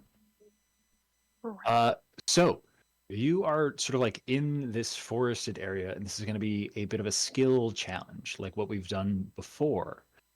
Because this is sort of like an enchanted forest, not in the similar way to what we did before, where it was haunted and creepy. This is much more of a you're traversing a strange magical terrain. So not unlike a perilous journey that you've been on before, but a little bit more straightforward. Lower DC to find the uh, the witch that you were looking for. So, similarly to before, you guys are more or less trudging through, and it's up to you guys how you want to approach it. And it's the sort of just jump in with whatever skills you want. We're gonna modify it because you guys are a little bit lower level. So if you do want to give like the help action to someone on your turn to give them advantage, or if you want to use like resources, like if you want to use spell slots or channel divinity, whatever, I'll give you advantage on that. If you can give it a little bit of a spin, like I'm going to use, uh, I can't think of anything off the top of my head, but like if you bless someone as the cleric, it's like, okay, everyone gets a d4 to their roll, and that's your turn instead of doing like a skill challenge check, that kind of thing. Sound good? Sounds good. Okay, cool. So you are basically on your way trying to track this witch who appears to be on foot somewhere in the woods. Who wants to start? I ain't fucking going first. Go first. Go first. Okay. Like he like holds up the little scroll and is like, "Here we go!" and like hoists it into the air. All right, settle down, settle down. I have a cool shield, so I'll go. Okay. Awesome. What are you gonna use? Um, to do what? Sorry. So this is more or less you are trying to catch up to her because you know Okay. what direction she's going. So basically trying to like head her off. At some point you're going to catch up to her, but you just need to find her basically in this sort of magical forest. So Mhm. as you're going along, it's more or less like you keep like running into stuff where you're just like, okay, well, there's a log that's just crawling along. That's a weird alligator. Let's move around that. This is you guys like trying to overcome weird obstacles as you go. Um, I will even Are there- say like that's sort of the first obstacle that you come along is like these weird like stone turtle tortoises that are like just going across like it's a stone wall that's just like living, and you guys have to like get over it would be sort of like the first obstacle. So crossing that will be your first sort of like impetus. Up to you guys how you cross the wall. I would like to hop over it. yeah, how big is the Also, wall? hop. Okay, cool. Whoever wants to do the hop, we'll do that. We'll call that the first challenge check. How big? Yeah, how tall Oh, is so it's like the a wall, so sort of like a stone walls that we've seen all throughout Maine, right? But as you approach, it's sort of like get scared, and all the rocks just start like tumbling. So it's like a river suddenly of just like stones Oh, that are like trying to run good. away from you. Oh, lovely. I'll do a mirthful leap over this rock wall. This slinky rock wall. Okay, up to if it's gonna be you or the or Heidi, who's gonna do it? Oh yeah. Heidi, go for it. Me, I'm gonna hop. I have Hell a yeah. rabbit. It's a thing Okay, that I can. sweet. So if you're gonna do that using rabbit hop, you can roll with advantage. because that gives you the like super boost. Yeah, as a bonus action, you can jump 10 feet without provoking opportunity attacks. Okay. Hell yeah. Awesome. The music right now is so good. They're like, bam, bam. It's like perfect. It's perfect for just like, yeah, we're would I doing just a do like an acrobatics check, probably? yeah, acrobatics with advantage. Oh, good. That was a 3. That was a natural 1, the first one. No. 14. 14 will do it. You are able to hop all the way across, and as you get to the other side, all of a sudden they like shift and move the other direction. So after just a moment, they actually have like diverted, and so you've cleared a path for your companions, and you guys are able to move along. You continue along, and eventually you get to this patch of sort of like weird mushrooms that are making some weird like sing-songy, like hushed, like weird like jazz, what we would know as like lounge singer music. Is this Alice in Wonderland? Am I the rabbit who's late? uh, how do you want to get through this strange patch of musical mushrooms? Are we in Wonderland? This is the Feywild, baby. Can you eat them? So duh. You could give me a nature check. I could do a nature check. Yeah. I got some. I'm strong. I've got proficiency. I want to eat them. 22. 22 will absolutely do it. You know these are the jiving mushrooms. Famously, if you just sort of do whatever kind of performance that you want to, they will not cause you to. Basically, they will cast Otto's irresistible dance on you. But if you do it of your own accord, you'll be able to sort of like shimmy through this patch of mushrooms as you go. So I leave it to you. How I'm not even sure how Mirelle would dance. I'm On her curious. on her tippy toes. Okay, so it's some dressage looking. Yeah, dressage, 100%. Hell yeah. A very everyone else a pretty solid normal performance, and then some heavy clumping of dressage from Mirelle as you tiptoe through this like scoop it up. Um, patch of mushrooms that you just sort of vibe through. I feel like mine looks like Irish step dance. Oh hell yeah! So we've just got like all kinds of tempos going on as you make your way through. Incredible. So after that, that is we've done 2 out of 3, or was that 3 out of 3? 2. Okay, awesome. So the next one that you come to is actually these like weird grove of they look like oranges, but they like glow brightly in different spots, and you can see like a bunch of other creatures that have come through and are just kind of like eyes glazed over, like drooling, staring up at them as they're illuminated. And you can tell these are like these weird enchanted fruits in this grove that you're all trying to like not look at, because you can feel yourself starting to be like drawn um, in this strange, weird, hypnotic grove. How do you pass through this part? I fucking dare you to eat one.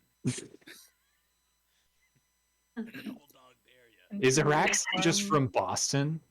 Yeah. I'm gonna. Where's my coffee?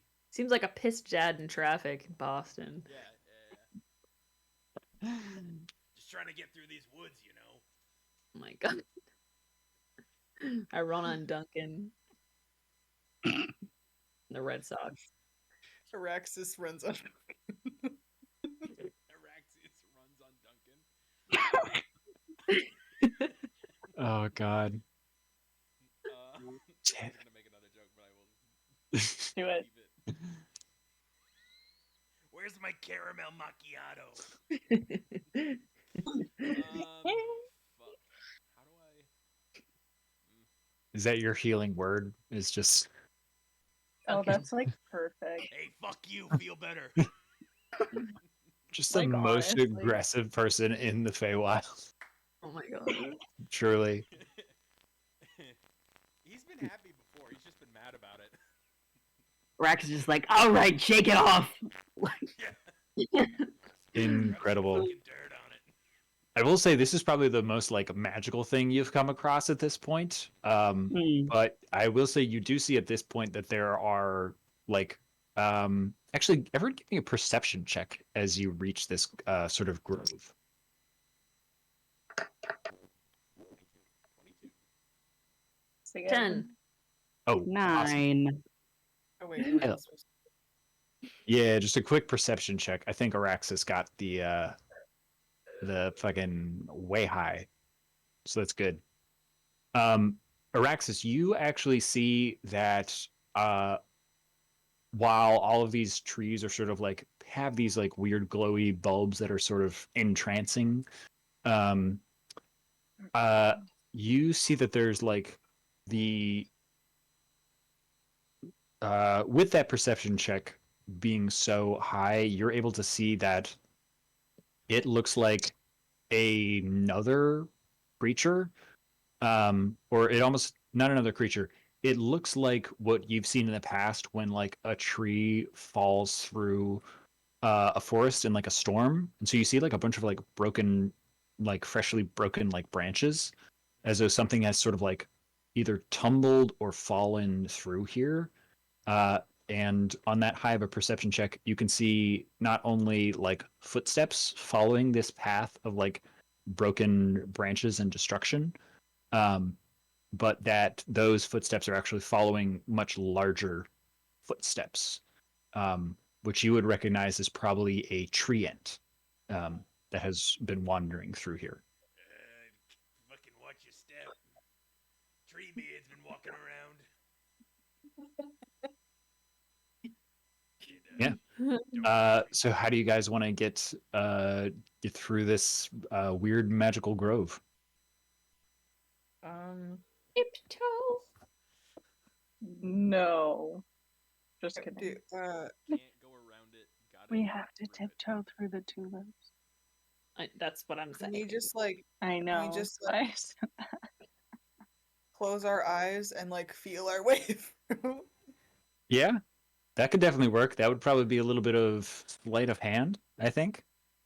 Can I use Mage Hand to like push things out of the way for us? Yeah, yeah. Sleight of hand if you want to do the old like kind of hold hands and sort of grope your way through the rest of the way. Whoever is going to be leading with that is going to do the check. But I will say you'll do it with advantage because you're all kind of working together. I will do it. All And right. Heidi should go first since that was her idea. Oh fuck yeah! Absolutely then. Heidi did the jump. Son of a Oh. bitch. I mean I did that already. I did roll for this, but I did do the jump thing already. Do you want me to do it? Yeah, do it. Yeah, you're rolling with advantage. Oh, thank God. The first one is a 13, and the second one is a 15. There we go. That'll do it. Amazing. So you guys are able to sort of like shield your eyes, the dancing of the sort of like stroby fruits. You're able to ignore it, put your eyes over, or excuse me, your ears over your eyes in various cases, close them, and make your way through. And you do now see this pretty clear, um, what Araxis can see pretty clearly. For you guys, he has to point it out, but that there is this sort of like path of broken tree branches and like cracked like logs and stuff that have been stepped on by a large creature going through. And so the last thing you see is actually a continuing on through this grove, this forest, following this path. Eventually, you hear this sort of like thudding footsteps, sort of just like gentle, like thump, thump, thump, thump, pretty steady pace. And a woman in the distance, like skirt hiked up and basically just like half jogging and sort of like ducking behind trees as she appears to be following a large figure that's sort of like moving through the trees. Um, and up to you guys how you want to approach. But this is going to be our last check of this encounter. Pay no attention to that. Pay no attention to that. Slide a hand check. Ignore that. Is that Granny? It looks like hard to tell at this distance. It's she's a few hundred feet away, but it's like through the trees you can see like a figure, like smaller humanoid following something big, like in the woods. That's hard to make out. I want to like call out to her. Okay, this is a few hundred feet. This is like yelling at someone through the woods. Yikes. Do what I dare you. You call out to her, and you see Sonic Bunny. she like whips around. You see her raise a finger, and a whispered voice in your mind says, "Hush, child. Follow me quietly, if you will. At all. Otherwise, be silent." And figure turns back and continues. Silent Library vibes. So you have that. How do you continue? Because she is still basically walking away from you guys. I think we should. Yeah, we can't lose her. We gotta go. We must deliver this. I have one job. Okay. And then I feel it. Let's go. Come on, Riley, let's go. So for you guys to catch up, this is either going to be stealth or athletics. And I will say this is going to be the whoever is basically going to be leading this will do the role, and this will be with advantage. I haven't done anything yet. I'll do something. Okay, cool. It's either athletics, which is going to be the straight like book it, or the stealth to approach quietly. I did stealth, and the first one's a 6. Okay. Oh, the second one's a 19. 19. Amazing. Look at us. We're all passing. Not so difficult to Killing do it. so. So you're all able to, as quietly as possible, sort of like catch up. It's sort of like the like sneak sprint run that you're all doing, like sort of like trying to be as quiet as possible, not stepping on logs. You're like, okay, hit the spots of like moss as you go through. Don't like go through the brush, like go around these bushes and trees so you're not like scraping your gear. Everyone's like holding their armor and stuff onto their side, making as little noise as possible. You approach, you see Granny Gumdrop, who, for a witch, very sort of plainly dressed. You do see, or rather, you smell as you get closer. She just exudes this sort of aroma of sort of like sweets and like baked goods. Just smells sort of like brown butter and like baked pies, and sort of like if you opened the door to a bakery, that first like waft is just sort of like what always exudes around her. And she does have her hair sort of like tied up in a bun, a sort of like flouncy dress, sort of just simple garments, it looks like. But you do see that she has like some strange fey like runes tattooed across her skin, like spiraling up. And you can see they sort of like shift and change as she's going through and sort of like casting cantrips and spells as she's like moving through and trying to keep an eye on this creature.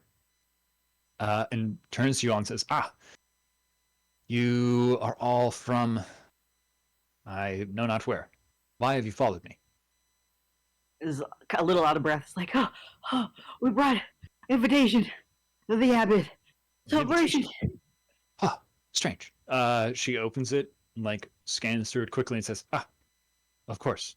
They would not have found me. I have been traveling, following this strange creature for some time. Unfortunately, this tree has left. I cannot leave it alone. There's something at work within it, and it is. It was one of my trees, of course, and so I'm sorry, I cannot join your festivities until this creature is dealt with. Either leave or help me, and I shall follow you. Otherwise, begone. And she like continues to like continues on without you guys. Man. Is that it? Leon is absolutely following her. Like, he has one goal, and it's to like get her to come. Like, this was asked from the abbot. Like, this is the thing that he has to do, kind of thing. Yes, very well. From the abbot, of course, of course. You must be one of his warlocks then. Yes. Ah, very good. Another practitioner. Well, good to have you along. Well, Reaches in his pocket, pulls out veggies. Do you? I am unfortunately part of my and you see she like kind of grimaces looking at the vegetables, and she says, "It is not in my particular palate to eat things that are not of a sweet variety, unfortunately." And you see she like smiles, and you can see that like the glamour that she has on her teeth fades for a moment, and she has fully like rotted teeth. Oh my god. And then she like puts her glamour back up. Says, "It is unfortunate I cannot eat anything that is too stiff, as it were. Mm. But if you are a warlock of the abbots, then you would be well to do to help me dispatch this creature. Unfortunately, it is infected by something that is causing quite some trouble.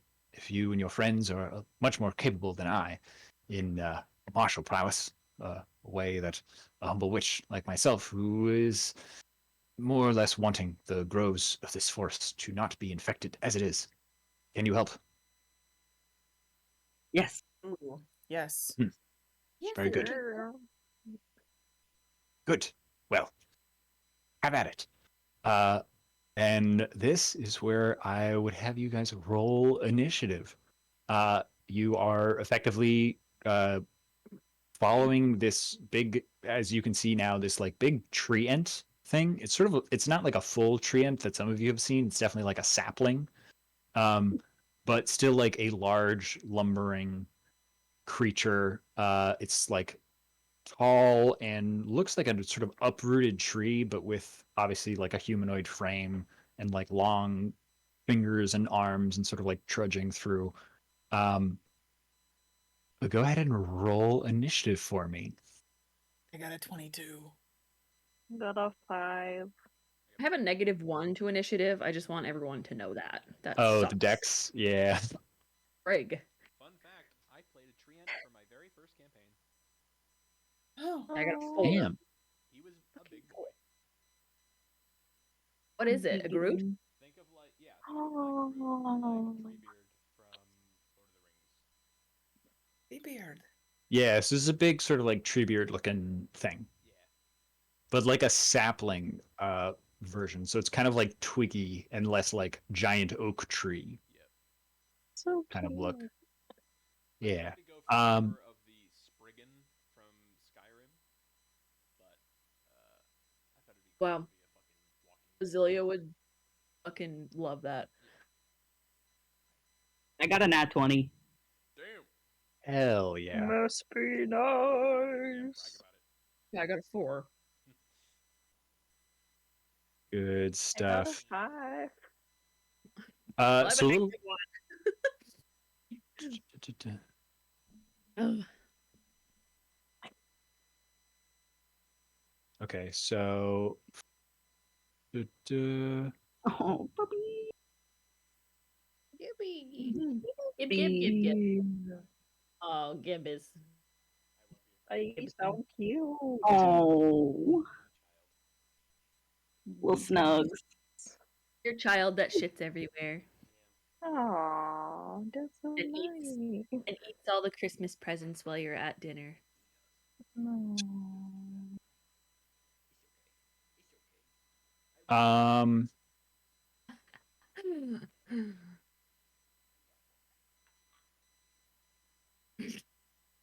Who am I missing of you guys? I don't know. I had 22. I don't I got a know. 10. Oh, Hi. there we go. Araxis, yeah. Sorry. All good. Yeah. Okay. I'm gonna roll for this little guy. Ooh, freaking low as hell. Hell yeah. He's plus. Yep. Okay, so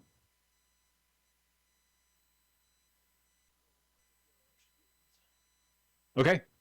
So the witch kind of hangs back because she is just sort of a witch, not one to take down this big kind of sickened tree. The first to act is Heidi.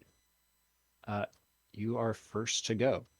Obviously, we're just doing this theater of the mind, so it's kind of just like you can use your movement to like move into range, out of range, that kind of stuff. Um, and it is a medium creature, so it's only a little bit bigger than you guys.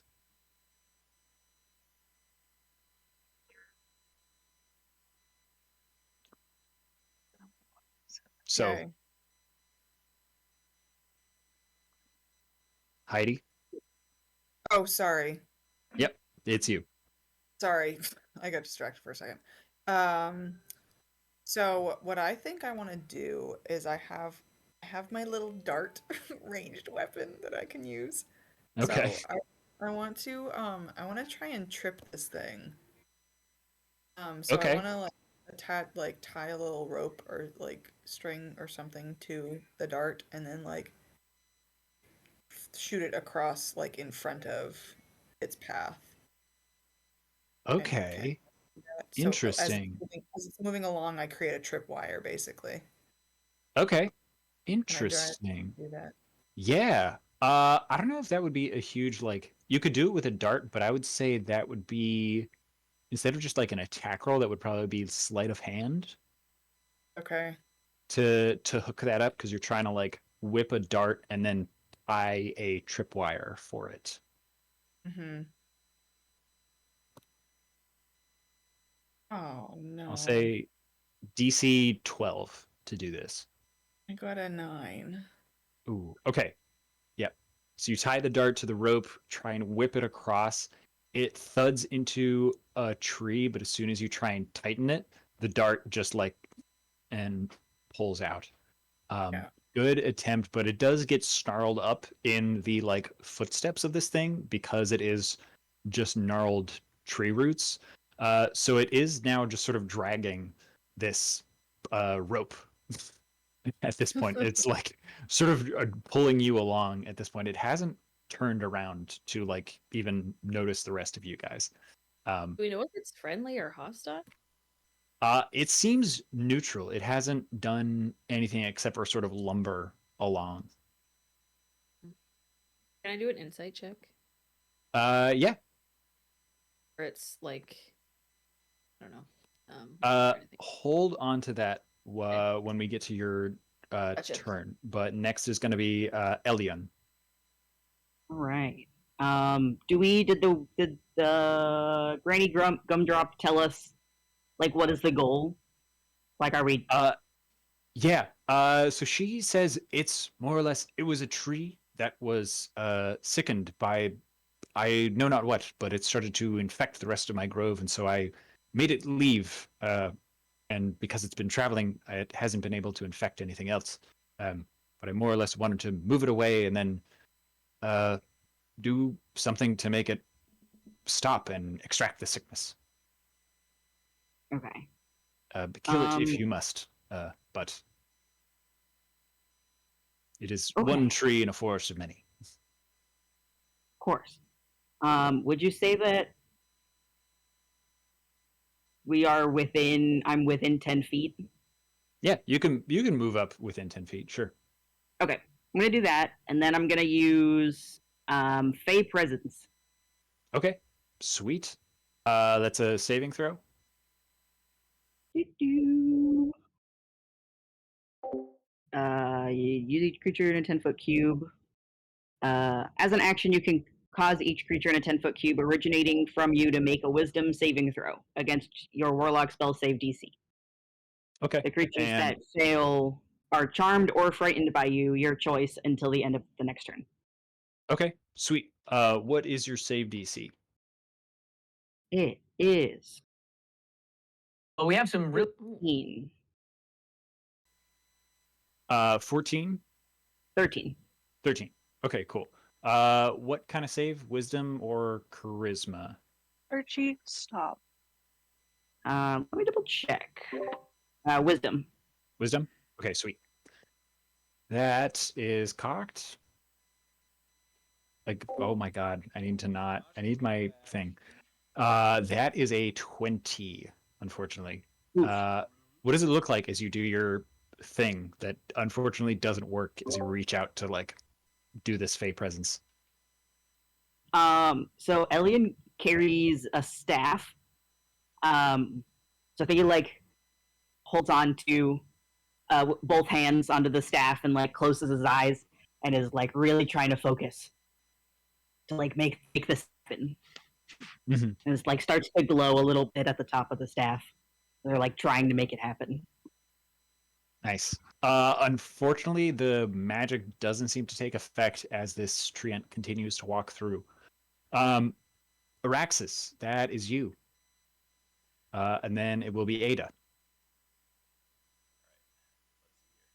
So we're within like what, 50 feet of this thing?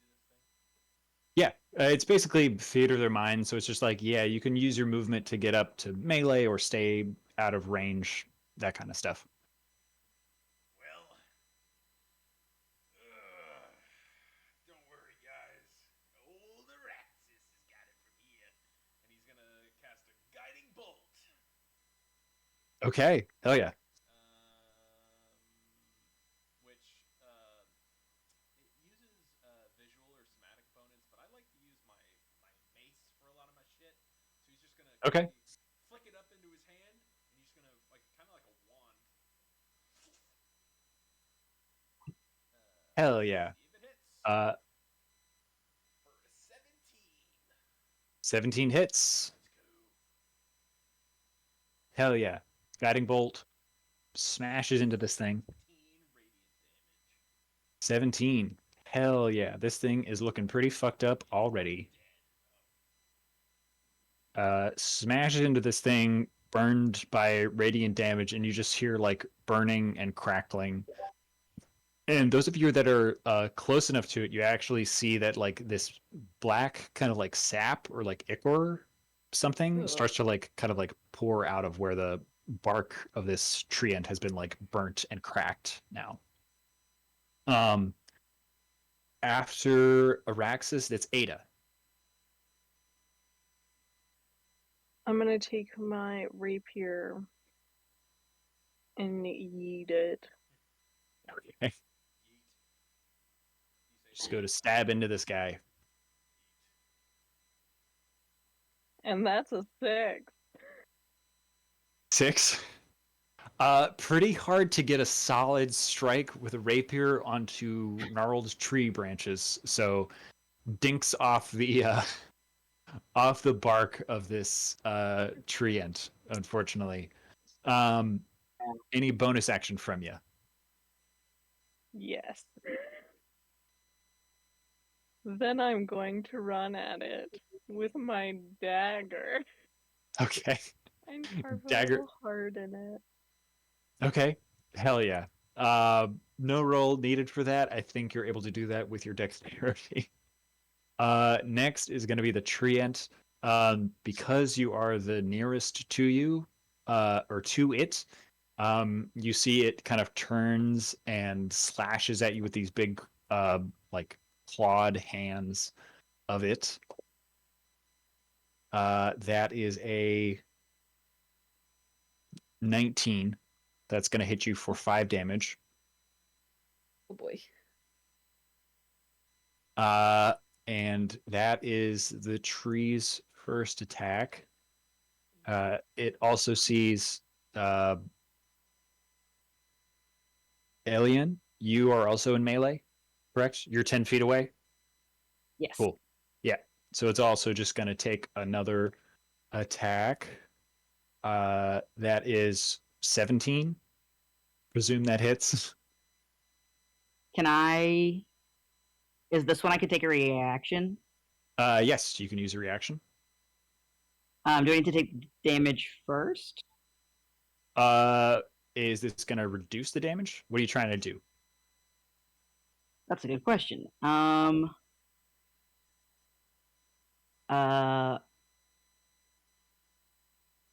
It is. I will not reduce damage, but I will cause it to take damage. Oh, okay, yeah. Yep. So that is just going to be only 3 damage to you. Yep. Okay. So 3 damage to you. How much damage does it take? It is. I'm using my reaction to cast Hellish Rebuke. Oh, damn. Point your finger and the creature that damaged you is momentarily surrounded by hellish flames. The creature must make a dexterity saving throw. It takes 2d10 fire damage on a failed save or half as much damage on a successful one. Oh.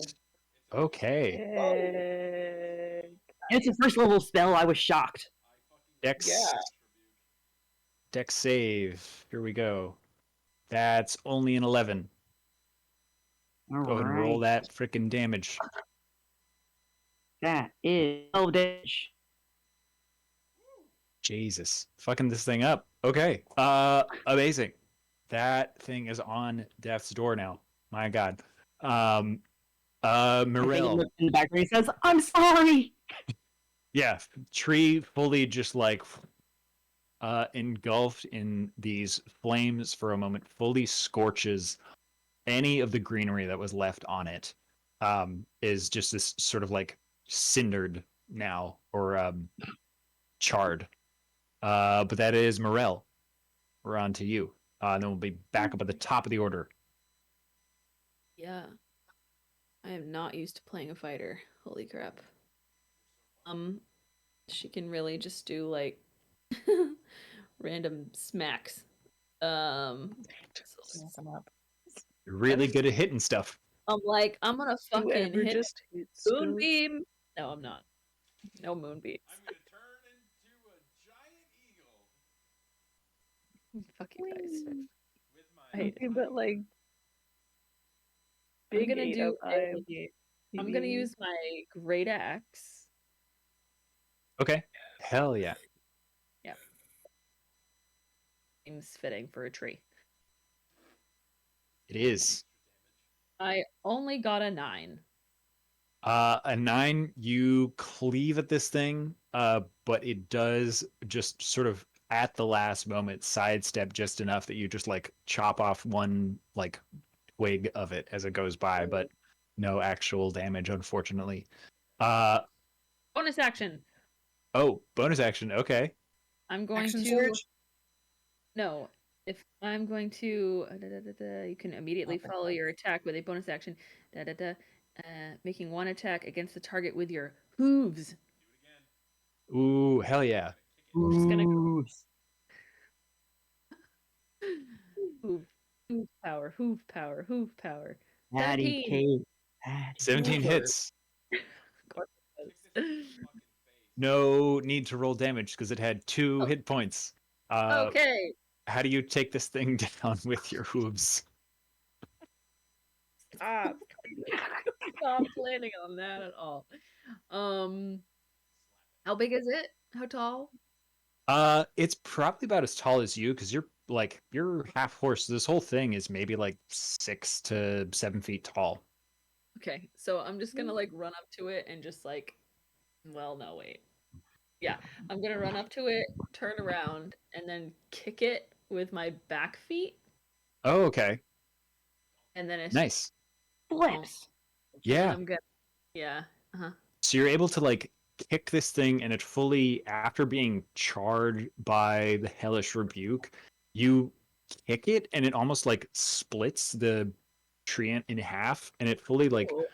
pretty much like bisects and falls to the ground. Um Mhm. Out of combat now, but you guys are now sort of like around this treant that's been pretty much split apart and you can see the inside of it where you would presume, as you've seen sort of like other tree ants and like weird forest creatures before that have sort of humanoid anatomy within them. This one is fully just like there's no like full like tree core like anatomy left. It's like this strange like gooey black sort of a miasma of like something like gross. And even as it like falls, you hear Gumdrop at a distance. She says, grab it, stop it. And you can see it start to like flip out of the like carcass and like slither into the underbrush like nearby. What do you do? my god. Um, I can use Mage Hand if no one has any other feelings.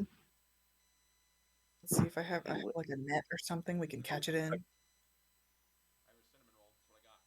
This is sort of like this is like a weird like liquidy thing. Um, for reference, Mage Can I try Hand. to gather it in my water skin? Yes, that could work. If you want to do a little bit of like reverse vacuum and try and suck it into the water skin. I've got some incense. Can I throw it at that? I can store it in my bagpipes. Would that be another like sleight of hand thing? Yeah, I think it would be sleight of hand because you're trying to do a little like dexterous like get in there and try and like vacuum God damn, I bottle got an 8. that 8. Okay. Yeah. Yeah, I would say on an 8 you're able to get right up into it, but as you try and do the suction to reverse it, it goes in, you cork it, but then you actually feel it like slide out of the cork. Like it's like pressing Oh. against your hand as it goes, and you're not able to like fully like cork it enough that it just kind of like slides out. It's almost like mercury in your hands as it like slips out.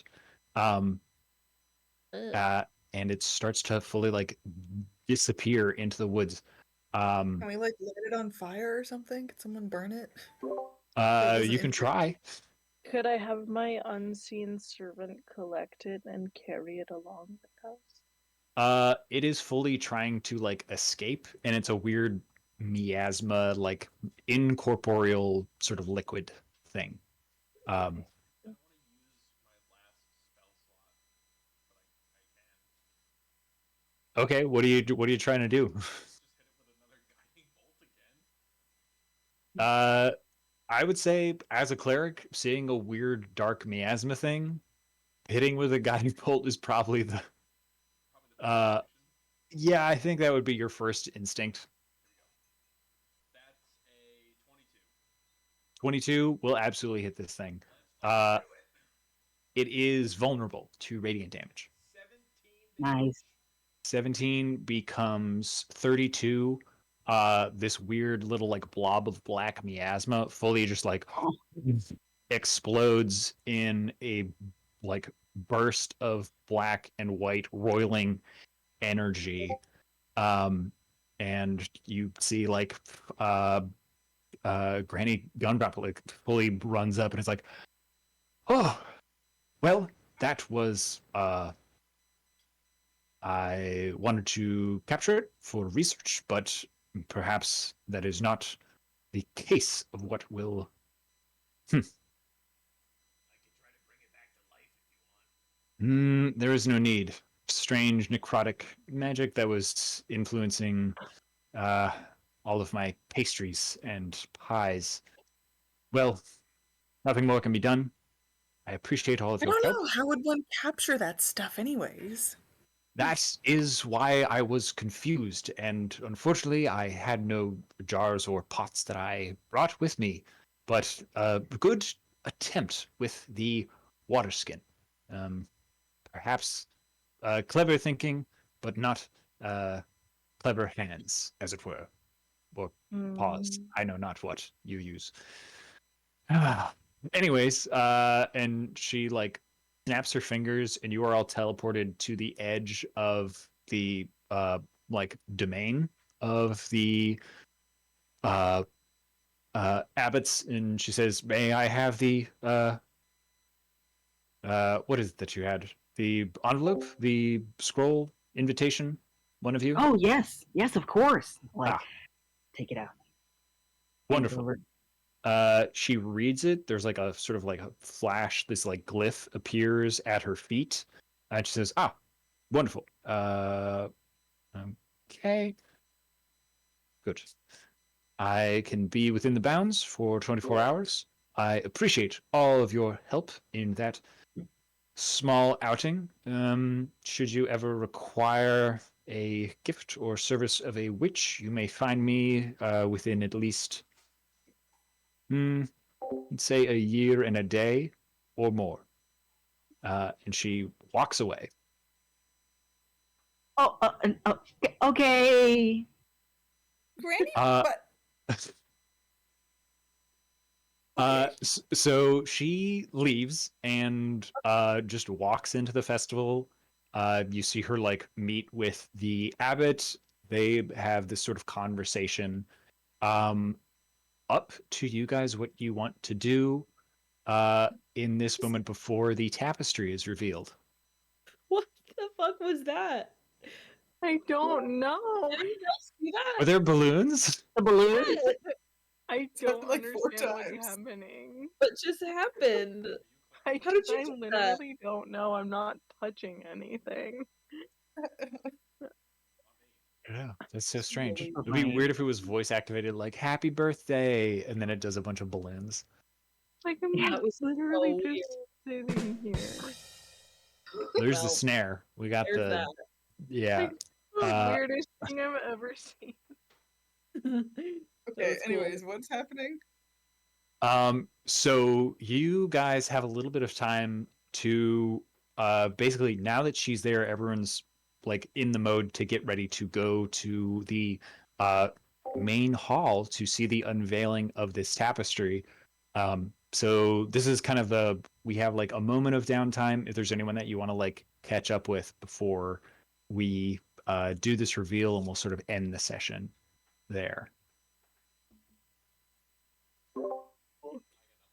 Um, I think I probably just like check with the person in charge. Wait, that's me.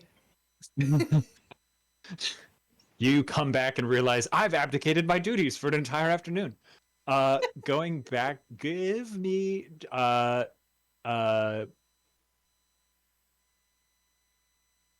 trying to think. Investigation, I think, to see how well things have gone without you being there. If anything has gone terribly awry. 17. 17. You see those same elves have gotten into another argument, but they have done it in such a way that they have done it out of the way of everyone, but in such a way to just cause a traffic jam to get more people to like flow in there. So it's like a frenemies situation that has occurred within these three elven uh, food cart owners. Okay. That's gone on. So nothing terrible, if anything, smart business acumen that is going on. Amazing. With that, we sort of move into the sort of big finale of this 3 days of a festival where the tapestry is revealed. Of course, before then, the sort of abbot has all of you sort of come up and says, "Of course, we would not be able to have this event without the help of my young warlock and his companions, who brought our final guest of honor, the Granny Gumdrop, the Witch of the Eastern Woods, here to us, as she has supplied the gossamer strands that are in the threads of Coralon's robes that you shall see shortly in the tapestry." And she gives like a small curtsy. People clap quietly. Barian is tries to do the like 3 cheers for Elian and his companions. And Morel's brothers do it and are as loud as the rest of the audience hall can do. Make up for it. So you have a small contingent of folks that are very proud of your accomplishments. Ada, give me a perception check as you stand in front of this like audience of people. 9. 9. You look around and your brother, even on a 9, you notice that Shalaria is not with your brother, and you don't see her anywhere in the crowd. But you do see that your mother is there now, and she unfortunately has been with the abbot. You haven't really had time to talk in this moment because she's been sort of like the main event, sort of holding court with everyone who's been there, because everyone who has come have been the people who have been supplying her with all of these like fabrics and all these kinds of things. So it's been very busy. But this is the moment that everyone has been waiting for. The linen covering of this tapestry that stretches about 80 feet down this hallway, more than like 10 and a half feet tall. The covering is dropped. These mage hands that have been sustained to let this like fabric just fall is suddenly illuminated by fairy fire lights above that illuminate this wonderful landscape in a sort of mural depiction of the creation of the Feywild from its origins in the first age when the gods created the land all the way to the founding of Wormstone Abbey and the Autumn Court as it is. Sort of the history of this small domain of the Feywild just captured in a large expanse of fabric. And you guys can see with all of the like fabrics and things that you've heard about as like, oh, there's spider silk from the Underdark. There's weird like seahorse mane hair that's threaded into the gown of like Silune. And you see all of these like fabric like details that are in it. It's a incredibly magical tapestry. Like the water in certain parts is animated. You see the wellspring itself hovering overhead, the water, the quintessence of it that fills the Feywild with magic, all of the quintessence falling down is fully like animated with this illusion of unicorn hair that looks like the water is falling constantly off of it. All of these various gods that are illuminated with these like wonderful depictions. And you even see like the Raven Queen herself, a deity that most of you don't prescribe to as much because she is not a god of this land. You do see that she has her own depiction in here with threads of midnight from the Queen of Air and Darkness herself. The Raven Queen is more or less a black void shape within the pantheon of the four elven gods. To the side, a little bit on her own, but does take a place here. And within the magic of all of this, everyone, there is gasp. There are people who just start weeping with the majesty of this. This is potentially one of the most beautiful pieces of art that any of these people, including yourselves, will see in your entire life. The culmination of Ulsana's decades of work to craft this masterwork. And with that, the abbot, single tear from one eye, turns to Ulsana and her family, and he says, I must meditate on this wonderful piece of art, a dedication to our gods. It is such craftsmanship and such wonder in one piece of art. I will have to spend more time to investigate it. But I will say, Lusana, you shall be elevated to one of the High Fae within a fortnight. And you shall, and before he can finish, you see the fabric of the wellspring that you can see sort of like the hair of it that, or what is, someone whispers like, oh, it's unicorn hair and it's enchanted and blah, blah, blah, blah. You see like the wellspring itself start to like warp and undulate, and like what you, Ada, know in the future to be quintessence starts to drip out of it, and there's like gasps and cries of like, huh, and you see two small humanoid figures like slip through a tear in like reality for a moment, who tumble out and thump unconscious on the floor.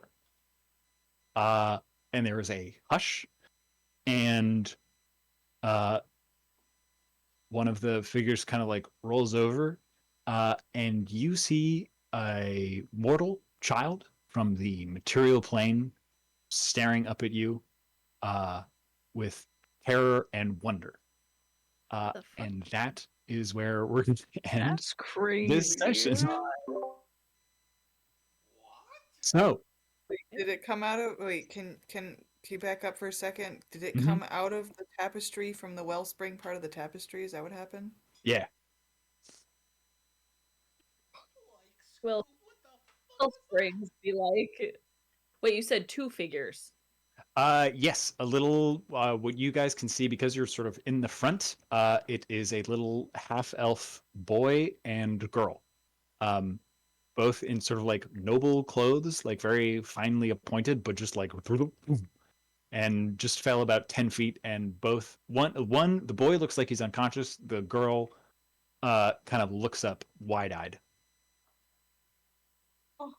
Oh, And we're gonna end it there. that's crazy. Wow.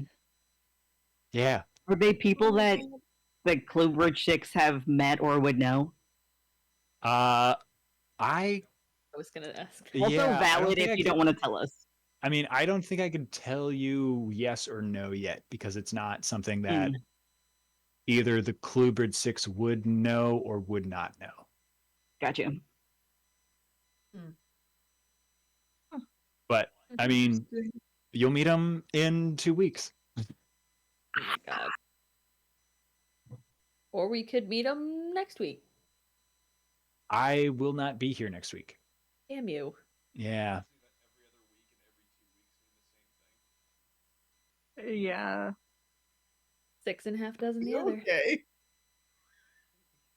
He just It's like ate I two always get steaks confused in with a whole- bi-weekly and twice a week and bi-weekly. I do that. I Yeah. also get confused by that. It really I can't confuses me believe when these you get children. paid. You get paid bi-weekly, but sometimes it's like 3 times a month. It's just Oh yeah. it 'Cause messes it's- with Yeah. my head. I Yeah. don't like the bi-weekly payment. Just pay me every fucking week. Just make it I easy. know. God. Apparently, well, I guess if you get paid weekly, you get more taxes out of your paycheck. That makes sense. Yeah, it's something So silly. pay me monthly. I Nah. had a friend who did get paid monthly, and it was awful for him, because it was basically Yeah, like that sounds like shitty. you get the chunk. It was like he got like the huge chunk on like the 14th, and so then he was like, okay, I don't get it at the beginning of the month, so I have to like budget for That's weird. everything in the middle. It's like, Mm. That sounds like literal hell. yeah, he fucking hated it. I don't know why his work did it that way. Yeah, it was dumb and bad. Bad. Yeah. Well, gang, that was fun. How we liking first level characters? Yeah. It's Bad. fun. I like it. I don't like love being it. fighter. Boring. But it's also weird because I feel like we've been so used to having like so many more abilities that it's like going back to like ground zero. I'm like, I Mhm. literally have feel like like I can't 4 do anything. spells Yeah. Yeah. that are like my first level spells, but I'm like, I literally don't even know Any and all combat is exciting what I and should do. scary at the same time. Yeah. When I was like, and that's Also, 5 damage, and I was like, that's not that much. And then I was like, I think that's half their health. It is. It is not. I was like, man, it'd be wild if Ada died right here, and they're the main character of this one. Yeah. No, this one is I much more low stakes. have like 3 things that I can do. I have dart, Same. short sword, and unarmed strike. That's it. I don't have any I spells. miss my boomerang. You know what? I'll get you one. Maybe my character will give you a boomerang. I would love that. I miss That'd be her. cute. Ah, incredible. But I Uh, love the boomerang. oh gosh, Yeah, It's we fun to we've not have so many things to choose between in terms of spells. Like Yeah. it makes me think a little more about like how to do things, like the decision fatigue of what am I gonna cast is less. That's And true. also like That's true. makes me think more about if I want to do something cool, how can I do it a different way than with a spell? Which That's is like why fun. I did the Yeah, sometimes it's fun to play with like, wow, I have a ton of spells. What do I want to do? And sometimes it's fun to like not have that access to that. yeah. Yeah, that's That's why like when I true. went to attack the tree, I wanted to do the little like tripwire thing because I'm like, it's boring to just shoot it. You Yeah. know, Mm, Which is do all the good. tripwire. That I love the weird like, all right, I have a very limited kit. I'm gonna do something weird, and I'm like, all right, yeah, that could work.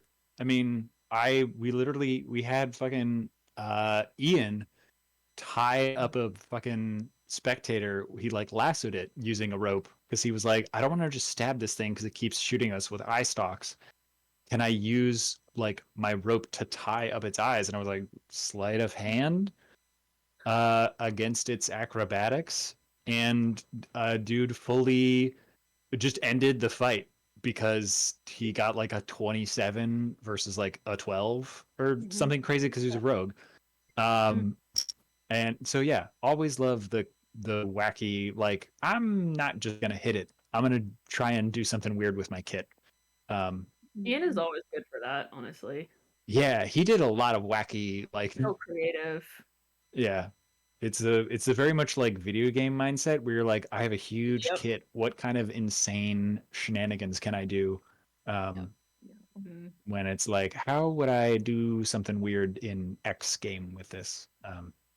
Just him Okay. dressing up like a granny. That was so funny. Yeah, the two That was outfits was the hilarious. smartest. That was the craziest thing where he's like, I have 2 outfits. One is a strongman, one is a grandmother. And I was like, honestly, those will get you into like the two you've got like the two opposite ends of a spectrum of like people that you need to get past is just like it's a sweet old grandmother or it's like oh it's a huge dude with like the weird muscle top that like nipples are showing. um okay, I rolled a 2 on my d6, so Stella, you want to hit us with what are we doing at the end? We doing stars and wishes or roses Stars and and wishes. stars and wishes? All right, hit us with them. It is. Obviously, stars to Daniel for hitting us with the most creative. Because like I loved all of like the little like challenges and that we had because it was like it was cute and it wasn't like as threatening even though I have half of my hit points gone. Uh which is fine. Star to Hallie for leading us through everything. Hey, woman with a clipboard or a heron gun with a clipboard True. gets you places. And it's star to everyone for like being able to creatively use the abilities that I have. Because, and then wishes.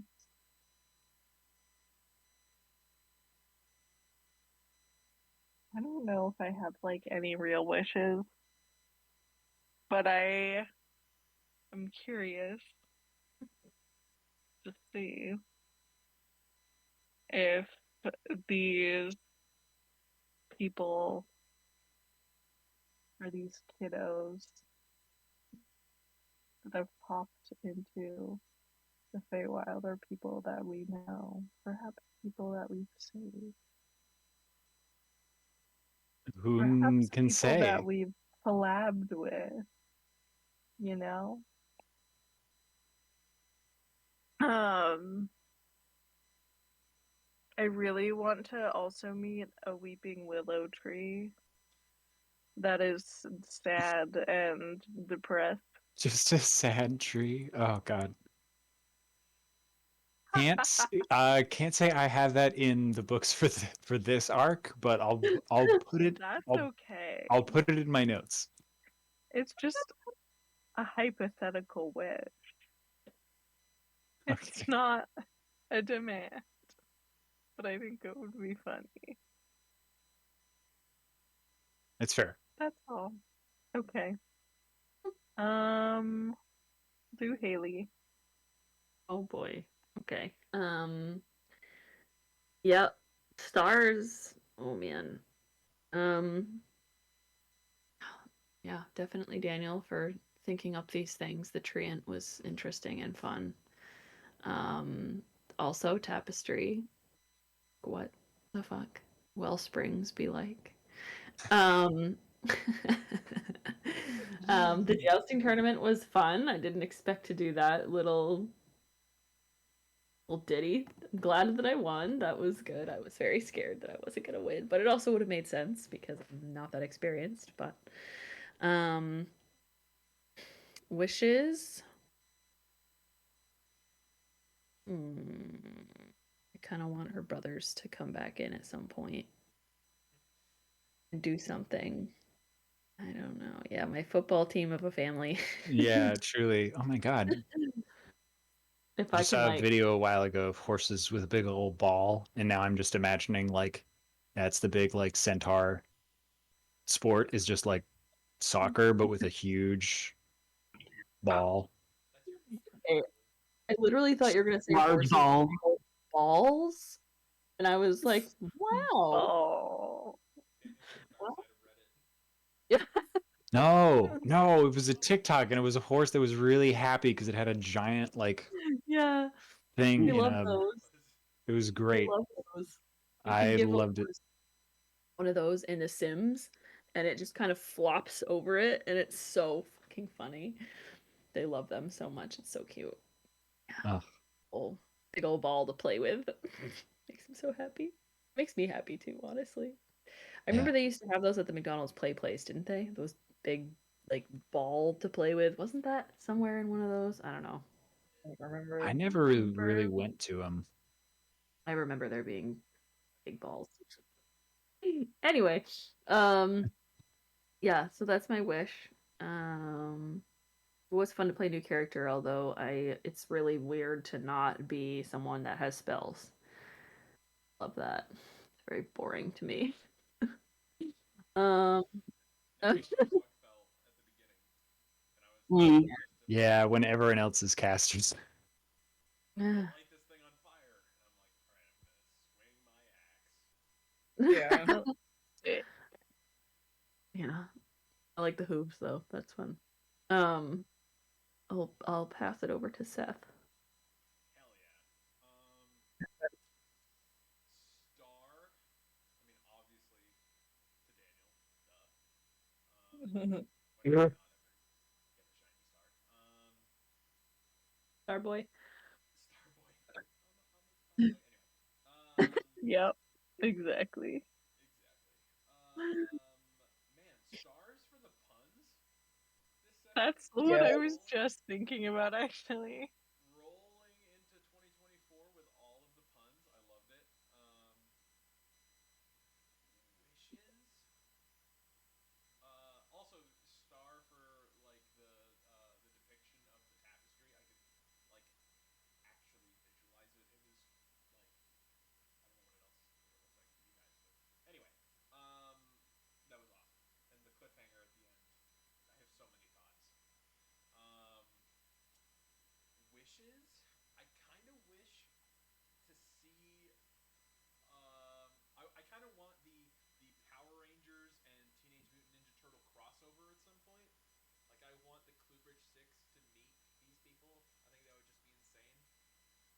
Mm. Araxis and Grog would get along fantastically. Just a little mini me with hooves. Um, yeah.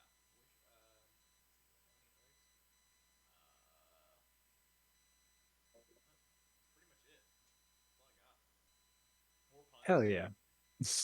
More More puns. puns. Hell My yeah. puns. Write that down. Yeah. Write that down. Write that down. Write that down. More fun. Depressed tree. Oh, More I love Centaur brothers. The Treants. Oh my gosh. Trent. It really brought me back to my first campaign when I played one of those, and I was like, oh, it's like killing my old self. My God. What the hell is that? Oh, what is that? Toblerone, hell yeah. I was It's like, like, what the fuck is that? what Oh, is yeah. happening there? Pinocchio. Such a dweeb. All right, I'm gonna pass it over to Hallie. Sorry. Pass it over to Pinocchio. Yes. I wanted to see what that looked like on camera. That's what she said. Oh my god. Jesus. Ah, Daniel's gone. Shutting my camera. So stupid. I'm gone. Danielle has left the building. I am gone. Were you leaving because of my comment or because of what Hallie said? Hallie. Ooh. Oh, I did that. I did that because I dropped a dice, not because I was embarrassed. I don't get embarrassed. I'm a man. No, I'm embarrassed. Okay, star for the role playing this session was really good. I liked Yeah, true. some of us played around with different character voices and goofy silly people. Had to do I something loved new. I loved Micah. I loved your like the hoof thing was really funny to me. I liked that a lot. It was really funny.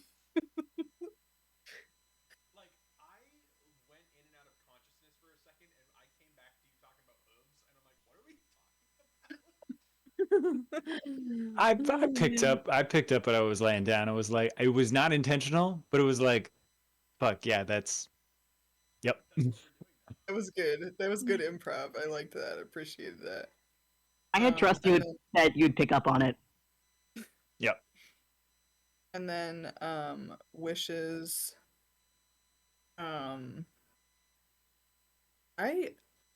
I like the opportunity to play different characters. I like thinking about like stretching my brain in those ways, you know, and kind of like taking a break from the familiarity of the character from the regular campaign and then being able to play something completely different and Yeah. you know, like I'm thinking like, okay, what if I played a character that was like instead of being brave, maybe they're a little bit of a coward or like, you know, like playing around with those like character archetypes a little bit. Yeah. It's fun to do a palate cleanser. Yeah. Mm. And that's my thing. Is who's left? Michael? Stella? And Micah. Oh, Stella already went. Sorry, Micah. Micah, it's you. Whoa. Yeah, this was so much fun. It was so many stars. I really enjoyed. We had a lot of like really colorful characters, like among ourselves, but also among like the NPCs. It was really fun to like. It wasn't just a guy, and then here's a guy who's a little the same. He's a guy, but now it's just a little different. Which like in general, I feel like Daniel, you're really creative about NPCs, but it's fun to be in this like fantastical setting where we got like this very dapper bullywug who's like just a dude and like the moose so antlers and yeah, they're super fun. I also really like the abbot, and I think I wish it would be like maybe just like I don't know. Seems really cool. Would love to like interact a little more in that way. Oh yeah, for sure. I mean, the Abbott and all those guys, they're there for sure. And yeah, I mean, the second one, there'll be more chatting with those guys and the Yeah. strange mortals that just plopped in from goodness knows where. Yeah. Bumble, iconic. I could only wonder if there was like prismatic, like honey, like Yeah, if it's there like was it astral. like astral Yeah, pollen, yeah, like like weird, astral honey. yeah, weird astral holographic honey that they produce um Yeah, in like a demi plane. totally. And then also just Grady being like, "You can call on me in a year and 1 day." So specific.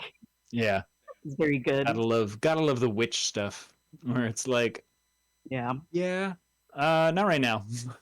yeah, totally. Is she's all business.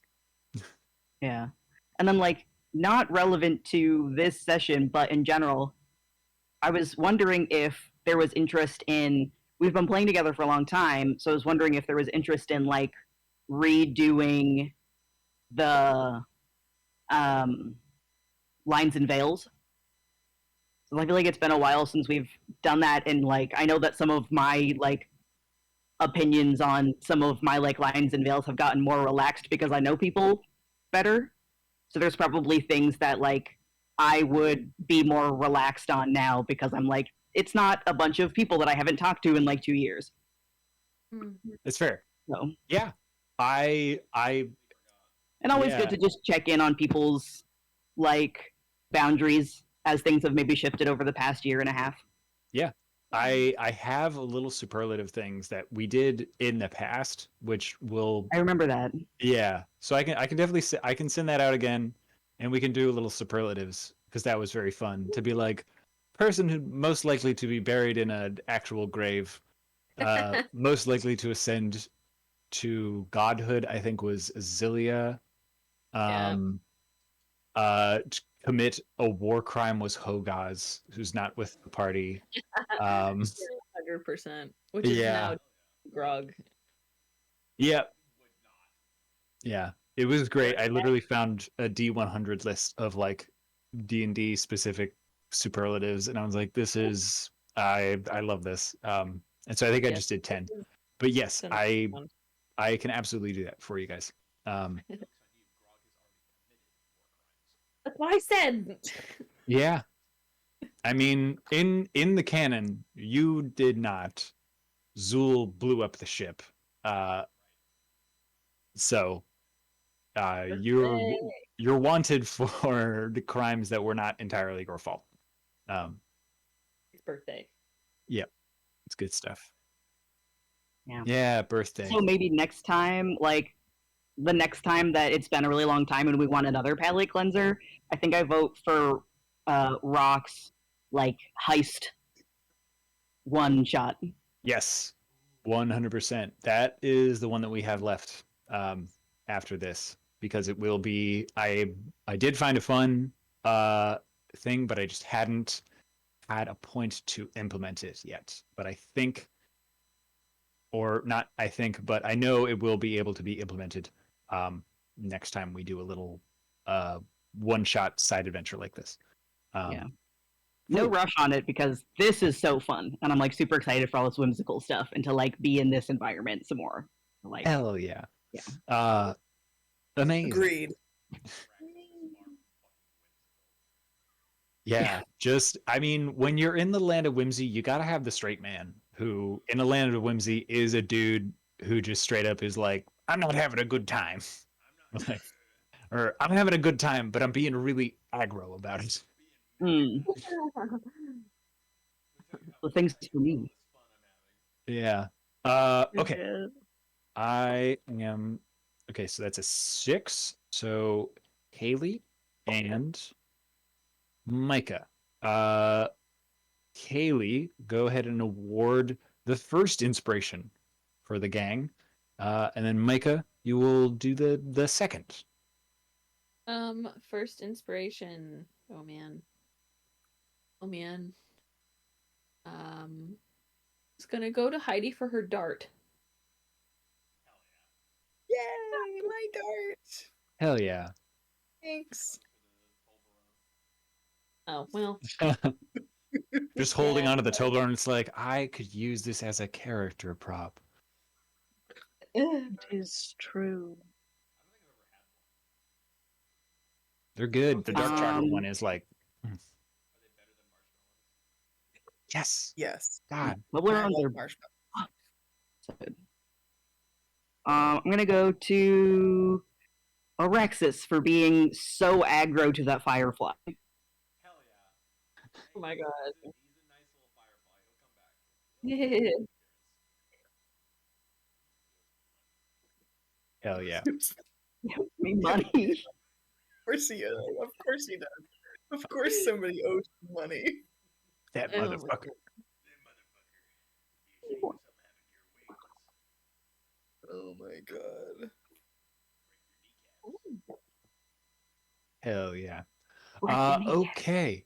That's all for me. So we got Raxus and Heidi with inspiration. So you can use that next session. And 2 weeks from now, another Monday, we'll pick up and do the second half of this weird little backstory one shot. And if in between, because I talked with Seth and Haley, if you guys want to do, or if any of you guys want to hop in, if you guys want to do like a short, like side session, as part of like the downtime thing, because you guys didn't get to talk to the Queen or and Hera or whatever, and we did sort of like a text chat on the side. So if you guys wanted to do like a shorter session on the side, and if anyone else wants to sit in on that, we can schedule that in between the two at some point, because next week I will be gone. So probably not next week, but I am headed to visit my sister and drop off a car and basically just town. be no, going down to Massachusetts. Oh. Yeah. But not Yeah. Boston? No, she is in Western Mass. So Oh. yeah, taking a card over to her, dropping that off, doing all the paperwork, and then also just not being in the house for a week because the guy who's doing all of the work upstairs is working directly above me. So it's very loud.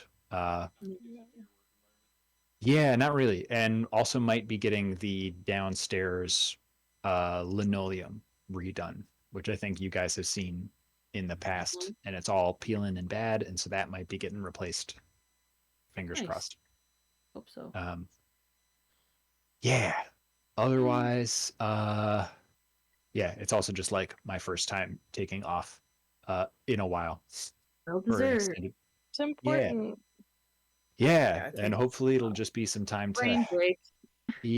hang out right for D&D for the next arc, because I have a lot of like stuff percolating. Like all of this was just sort of like in my brain, and then I wrote a lot of it right before we sat down, but it's all just like floating up in the brain space. But I'm so fucking stoked for this little side story. And I will tell you guys ahead of time, because I have planned out the future version of this. You will be 5th level, except for Ada. You will have your normal character, but for balancing, so that you guys aren't getting shoved into a 9th level character as well, we're just gonna go 5th level, so you guys have like most of your features, some spells, but for balancing for it, it's gonna be easier for both you and I to run when we do the other 2-shot. That's the jump forward. And if you want to change your class from now to then after that, totally fine. If you want to reclass, Yes, please. yeah. But for this, we're just going to do the kind of straightforward ones for here.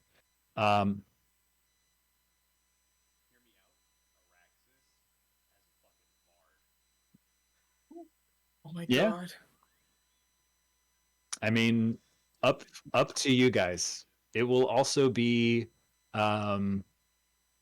the other thing for you guys will also be uh because you will all have been away for like about like a century at this point. Um some of you are going to be like grizzled and old, and others will be like basically your immortal high fae to make sense that you've been not dead as like a satyr or whatever. Uh but you can each, if you so wish, because you've been sort of brought together for like the one last job thing. Um, if you want to like have sort of like your like heroic backstory, like what you did to get to be like the fifth level of whatever you are, because you're sort of like the heroes that have been gathered by Shalaria to do the one last job in the future. Um, So have that percolating in the back, for your character, what they've done after this. Um, and yeah, I'm fucking jazzed for future stuff. I have a lot of. I'm just excited. I gotta do. I'll let Grog tell you guys if he wants. The vision that he had.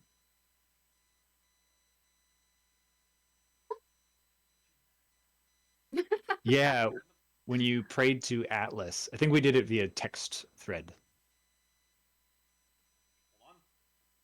Yeah. So this was a moment when I told Seth and Haley, I gave them a little bit of a recap when we did the thing when they didn't have the power. And there was just a little bit of RP back and forth in the text thread Oh. while I had a moment. Yeah. Yeah.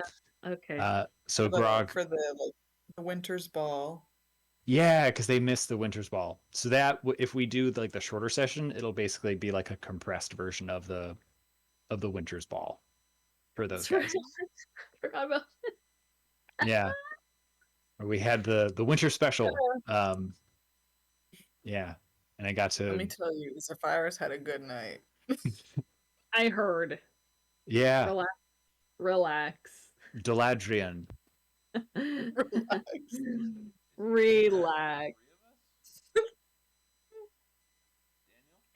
Hey, don't shit on her fun You not time. have it, Seth? Here. No, I just texted you in it.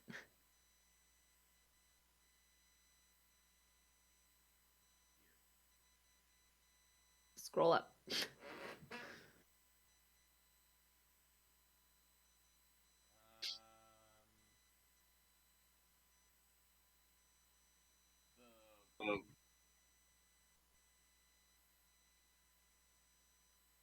Daniel said, y'all did miss Zephyrus hooking up with a high fae duelist, so there's precedent for chilling in the Feywild for a minute.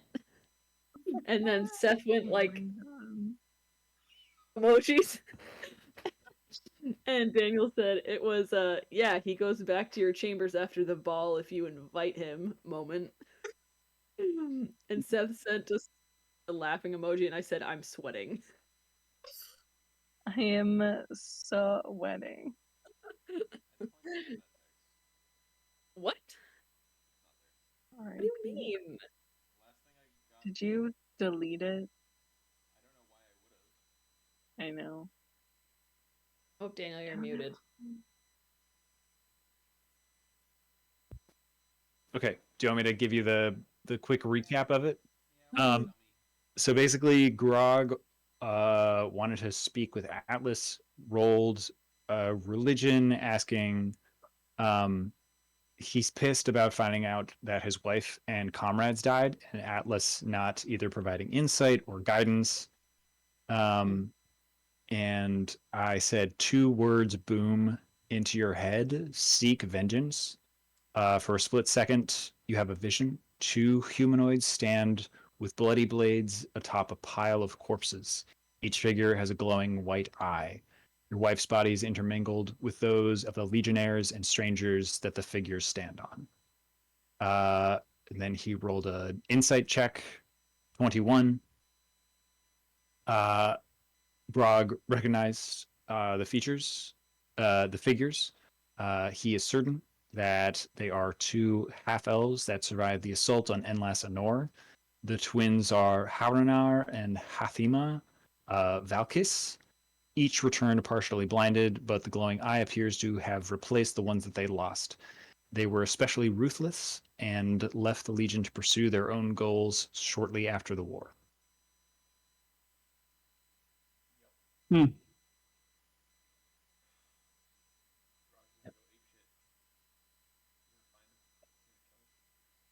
Mm-hmm. Yeah. Yeah. Yeah, so that was a vision that Grog had when he did some prayer. So yeah, weird vision of two people. Crazy. That's crazy. Yeah, it Yeah. was fun. It was fun revealing that. That I was like, oh, okay, cool. I read it. I remember it now, and I'm like, holy fuck, what? Yeah, Haranar and Hafima. I could write their names out as well. I've also, this will be my very last thing, but I have been playing a lot of Baldur's Gate, and I found that their character creator is perfect for just creating NPCs. Mm. So it's Our character creator I've seen is very like you can be very discreet with how much you you mod the characters. This is Seth's life. There's a stat online of how long people have spent in the character creator, and it's fucking years. oh yeah, it's like That's it's like wild. 500 and something hours all total. Yeah, It's like years, fucking long. which is crazy Wait, because for me, I'm like, okay, 5 minutes, okay, done. Like if you added up all of the time every player of Baldur's Gate 3 has spent in the character creator, it adds up to a fucking long time. It was always me like in The Sims 4, like going really hard on all the details of the character creator was always like my favorite part. I'm a part Yeah. of a couple of Facebook groups for like the music that I listen to, and one of the Facebook groups is for Greta Van Fleet. And so somebody in that Facebook group posted that they had made the lead singer of Greta Van Fleet in Baldur's Gate because he looked just like him. That's so Well, funny. he's got such a like specific look Yeah, too. Like, yeah. I was like, Quick, holy cow, that literally looks like For reference, oh that's damn, Aaliyah. Yeah. Listen to this. yes. 51,662 years of total accumulated playtime for Baldur's Gate 3 across all players. 15.9% of all playtime, which is 8,196 years, was spent in character creator. What the fuck? damn. That's Just sitting in so there making crazy. characters. Me Nice. on the Wii making little me characters. Oh yeah.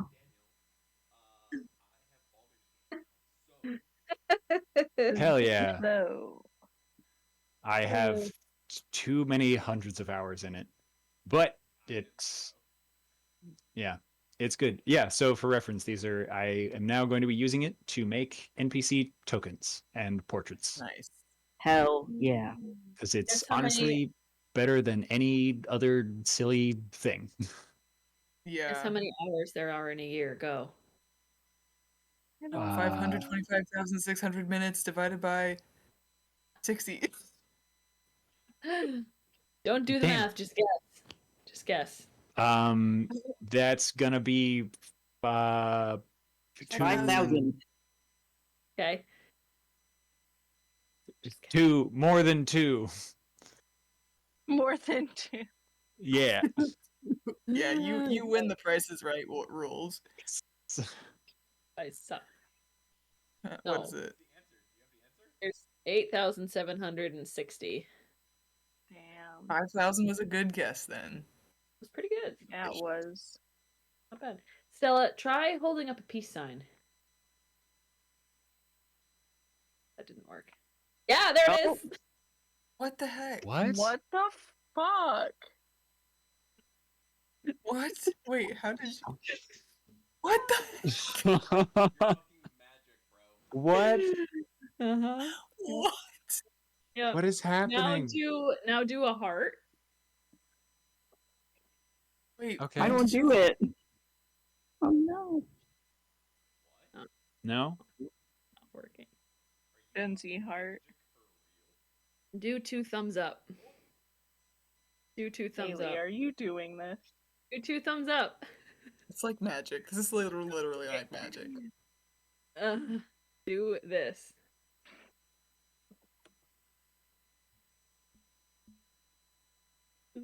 No.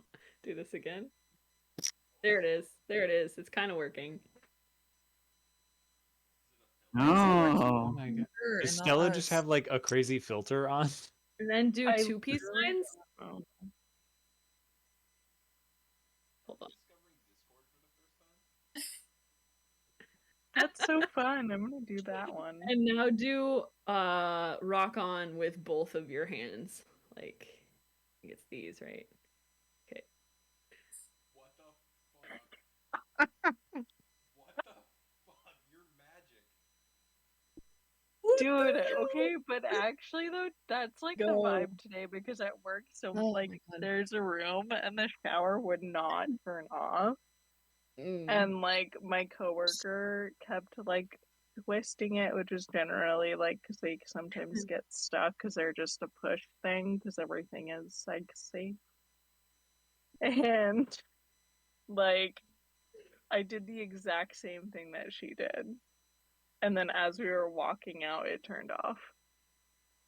So I found a post in Reddit that gave me all of those, and it's if you have Mac, the newest version of Mac, so that tracks for you, Stella.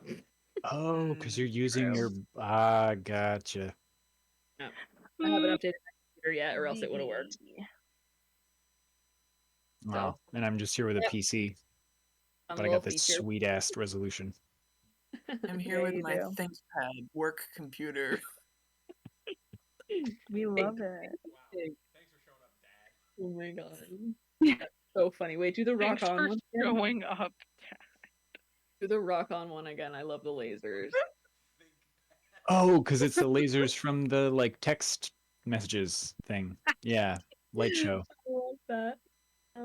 That's so fun. Oh, for a second I was like, they get a cat Wait, too? That's rad. earlier? What were Yeah, you go like doing this. earlier that it was showing up? Oh my god, that's so funny. That's so sick. 2 thumbs down is supposed to be a cloud. Oh. Oh, it's It's rain. raining. It's like Raining. Rain That's cloud. crazy. That's, And yeah, they say it can be kind of glitchy. yeah. Doesn't But- look awesome, but it works. At least we know But why it was it's happening. still It was so weird. Yeah, it was just like Stella's haunted. Literally, though. Happy birthday, Stella. Could Do you have be the actual Trudeau. app? Do you have the app, or are you on web? I have the app. I'm on the That app. would be also, yeah, that's definitely. Yeah, so it's got a. I have to use the web browser because I can't download Discord on my work computer. All right. What? No way. You should just Yeah. rename your little name as ThinkPad. It's so funny. I was able to download Discord on my work laptop, but I didn't have permission to change any of the like I wasn't able to unmute it or turn on my microphone. Oh God, yeah. I hate that. Permission. I'm praying that like, we don't lose power on Wednesday. Oh, It's I'm supposed supposed to to be- Drive to Rangeley on Wednesday. My parents are supposed to drive to Hmm. Florida on Wednesday. I thought they were just there. Okay. They're driving there. Yeah, they're driving there and they're going to be there for 10 days to fix their house. ThinkPad. Name change between sessions. Brain blast. Think fucking pad. So I don't think I told anybody in this group this, but my little my little Pony. icon like picture. I was gonna say teapot. I changed to a little owl. Yeah, why? Because I'm playing I'm just gonna start a short campaign with some other friends in Pathfinder, and the character that I'm playing is a bird person. I forget what they're called. My God. Oh, but it's something else in Pathfinder. It's got to have a funky, weird name. Yeah. Mm. Yeah. Pathfinder. Tengu. That's what they're called. They're called Tengu. And I decided that I wanted to be an owl Tengu, so that's why my picture's an owl now. Aw. I was like, Cyrus looks different. The virus is now an owl. But like that's the picture that it is for any Discord that I'm a part of. So like like the other Discord that I'm in for the Pathfinder group, I changed it for that, but it's now the same for this group too, because it's just that's my profile picture. Yeah.